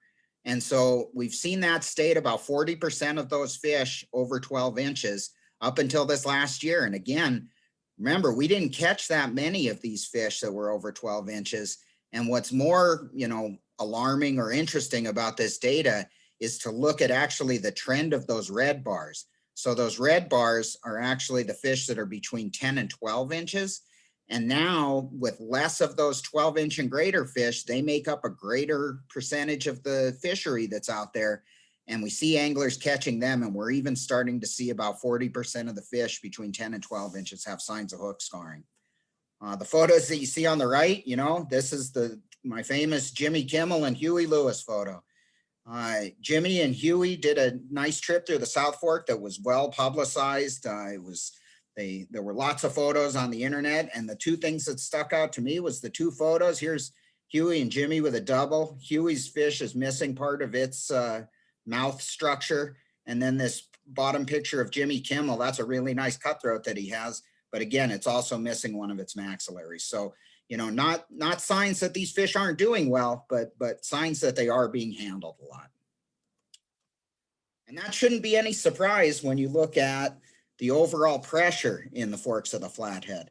So this data comes from our statewide angler survey. It's a mail survey that we do every other year at Fish, Wildlife and Parks. And what we've seen, I've been in this position now for 14 years. I showed up here in 2007. And in the time since I started here, we've seen 100% increase in the angler pressure in the Three Forks of the Flathead. And so, you know, that increase in the amount of pressure that's out there is leading to, we haven't seen declines in the fish yet, but it's some early warning signs that trouble could be right around the corner. And this, you know, this theme isn't a big surprise. You know, we're hearing about it in the media a lot. You know, up here in the top left, this is an article from just this week in the Flathead Beacon about tips that people could do to, you know, we know that use in the area is increasing. So what can we do? Can we increase use without abusing the system? We've seen, you know, Tony showed a picture of what was going on at Blankenship. We know that there were problems down there. The Forest Service is recognizing that there's more use on the river, and so they're looking at updating their comprehensive river management plan. So every day in the media, we're hearing about more and more use. And it's not just in the media, we see it everywhere. We see it in real life. You know, we've seen an increase in this newly discovered sport of pack rafting. Pack rafting is making it more accessible for people to get into the backcountry by themselves without having to get outfitters and do things like that. We know that real estate in the area, people are moving here. I mean, there's hardly any houses even for sale. We know that the price is skyrocketing. And so we know more and more people are moving here. We see it in our magazines and we see it mostly in social media. Man, social media is big these days. And we see lots of photos like this one here with people holding up these big fish. And boy, who wouldn't want to catch one of those fish, right? So all of these things are leading to more and more use out there. So what can we do?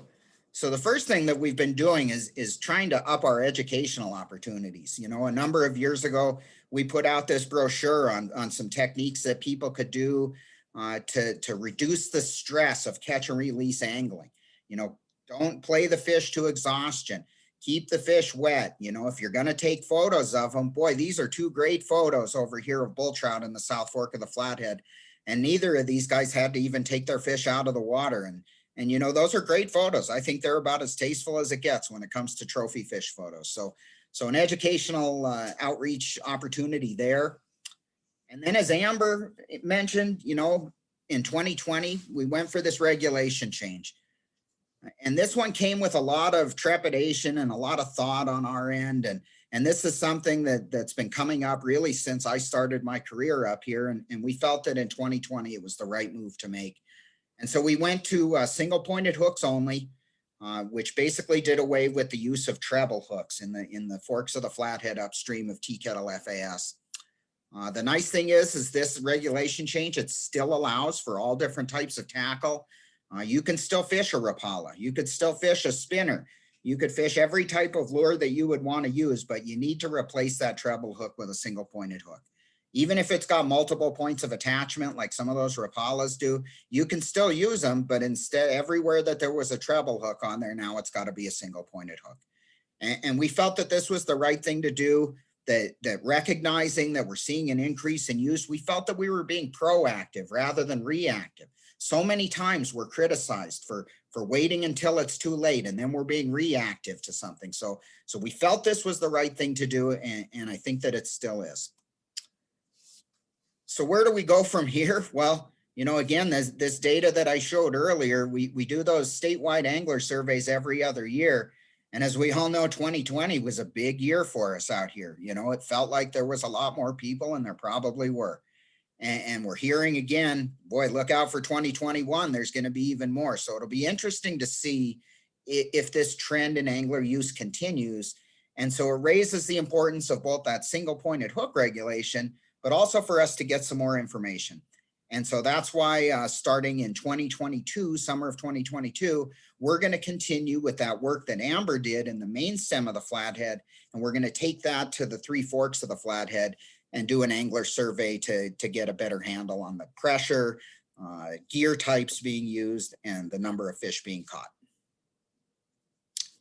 And I think, Dillon, that's all I have.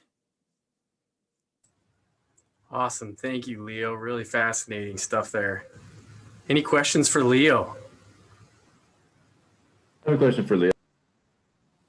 Yeah, go ahead, Mark. Hey, Leo, do you see ever in the future the South Fork of the Flathead being a barbless hook fishery? You know, I've gotten that question quite a bit, Mark, and you know, it's a possibility, but you know, currently we didn't feel like that was the direction that we wanted to go. We wanted to take as minimal of a step towards reducing some of the handling stress for these fish as we could. And so, you know, one thing at a time, we'll see, you know, we'll continue to monitor these fisheries up there and see if we see a reduction in the number of incidents of, you know, facial disfigurements and things like that on the fish.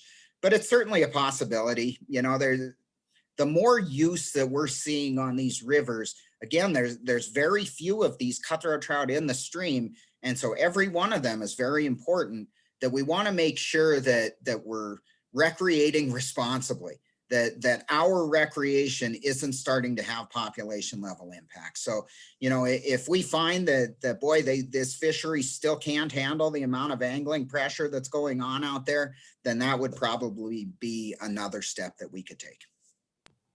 Thank you.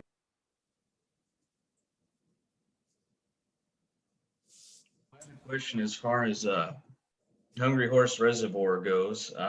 So, you know, it's there's some fishing allowed for bull trout there, but I was wondering, do you need a bull trout catch card to target them there? Yeah, you do, Chris. So that catch card program, I didn't really talk about that tonight, but it's a fishery that we were able to reopen in 2004. So when bull trout were first listed under ESA, the only water body that was left open to angling for them was Swan Lake, and Hungry Horse and everywhere else was closed to it. So then we petitioned to the Fish and Wildlife Service, and we're able to get it reopened in 2004 under these new kind of tighter restrictions. And those restrictions were both for Hungry Horse in the South Fork as well as Lake Kootenai. And it requires us, in order to have that fishery, anglers are required to have that catch card, both for Hungry Horse and the South Fork as well as Kootenai. Okay, thank you. Yep. Awesome. Any other questions? Eric here, just appreciate this presentation. I really look forward to your data in the next coming years after you've had that single point hook in place for a few surveys. That'll be great. Yeah, thanks, Eric. I'm interested to see how it goes too, you know, and it's always, you know, we work pretty closely with our enforcement guys too, because there's a learning curve to all of this. And our enforcement guys, they're the ones that are out there contacting the anglers and having to uphold this new regulation. And so, you know, there's a bit of a learning curve on all of our behalf, you know, the angler, our enforcement, and then we're going to hopefully do as good of a job as we can keeping track of the data.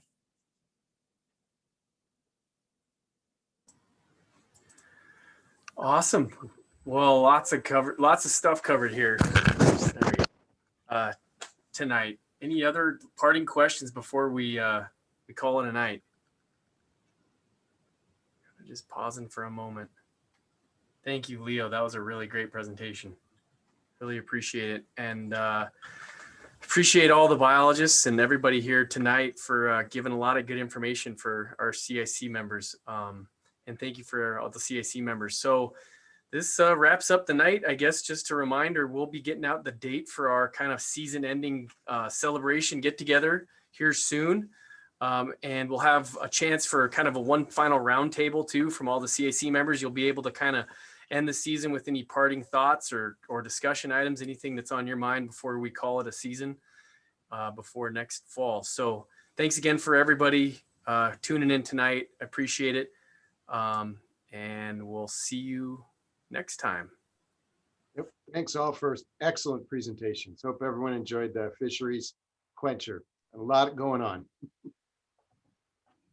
Drive safe for those of you that have to drive. See you, Ron. See everyone. Thanks, everybody. Yep. Thanks, everybody. Yep. Good night. Thank you, guys. Great program.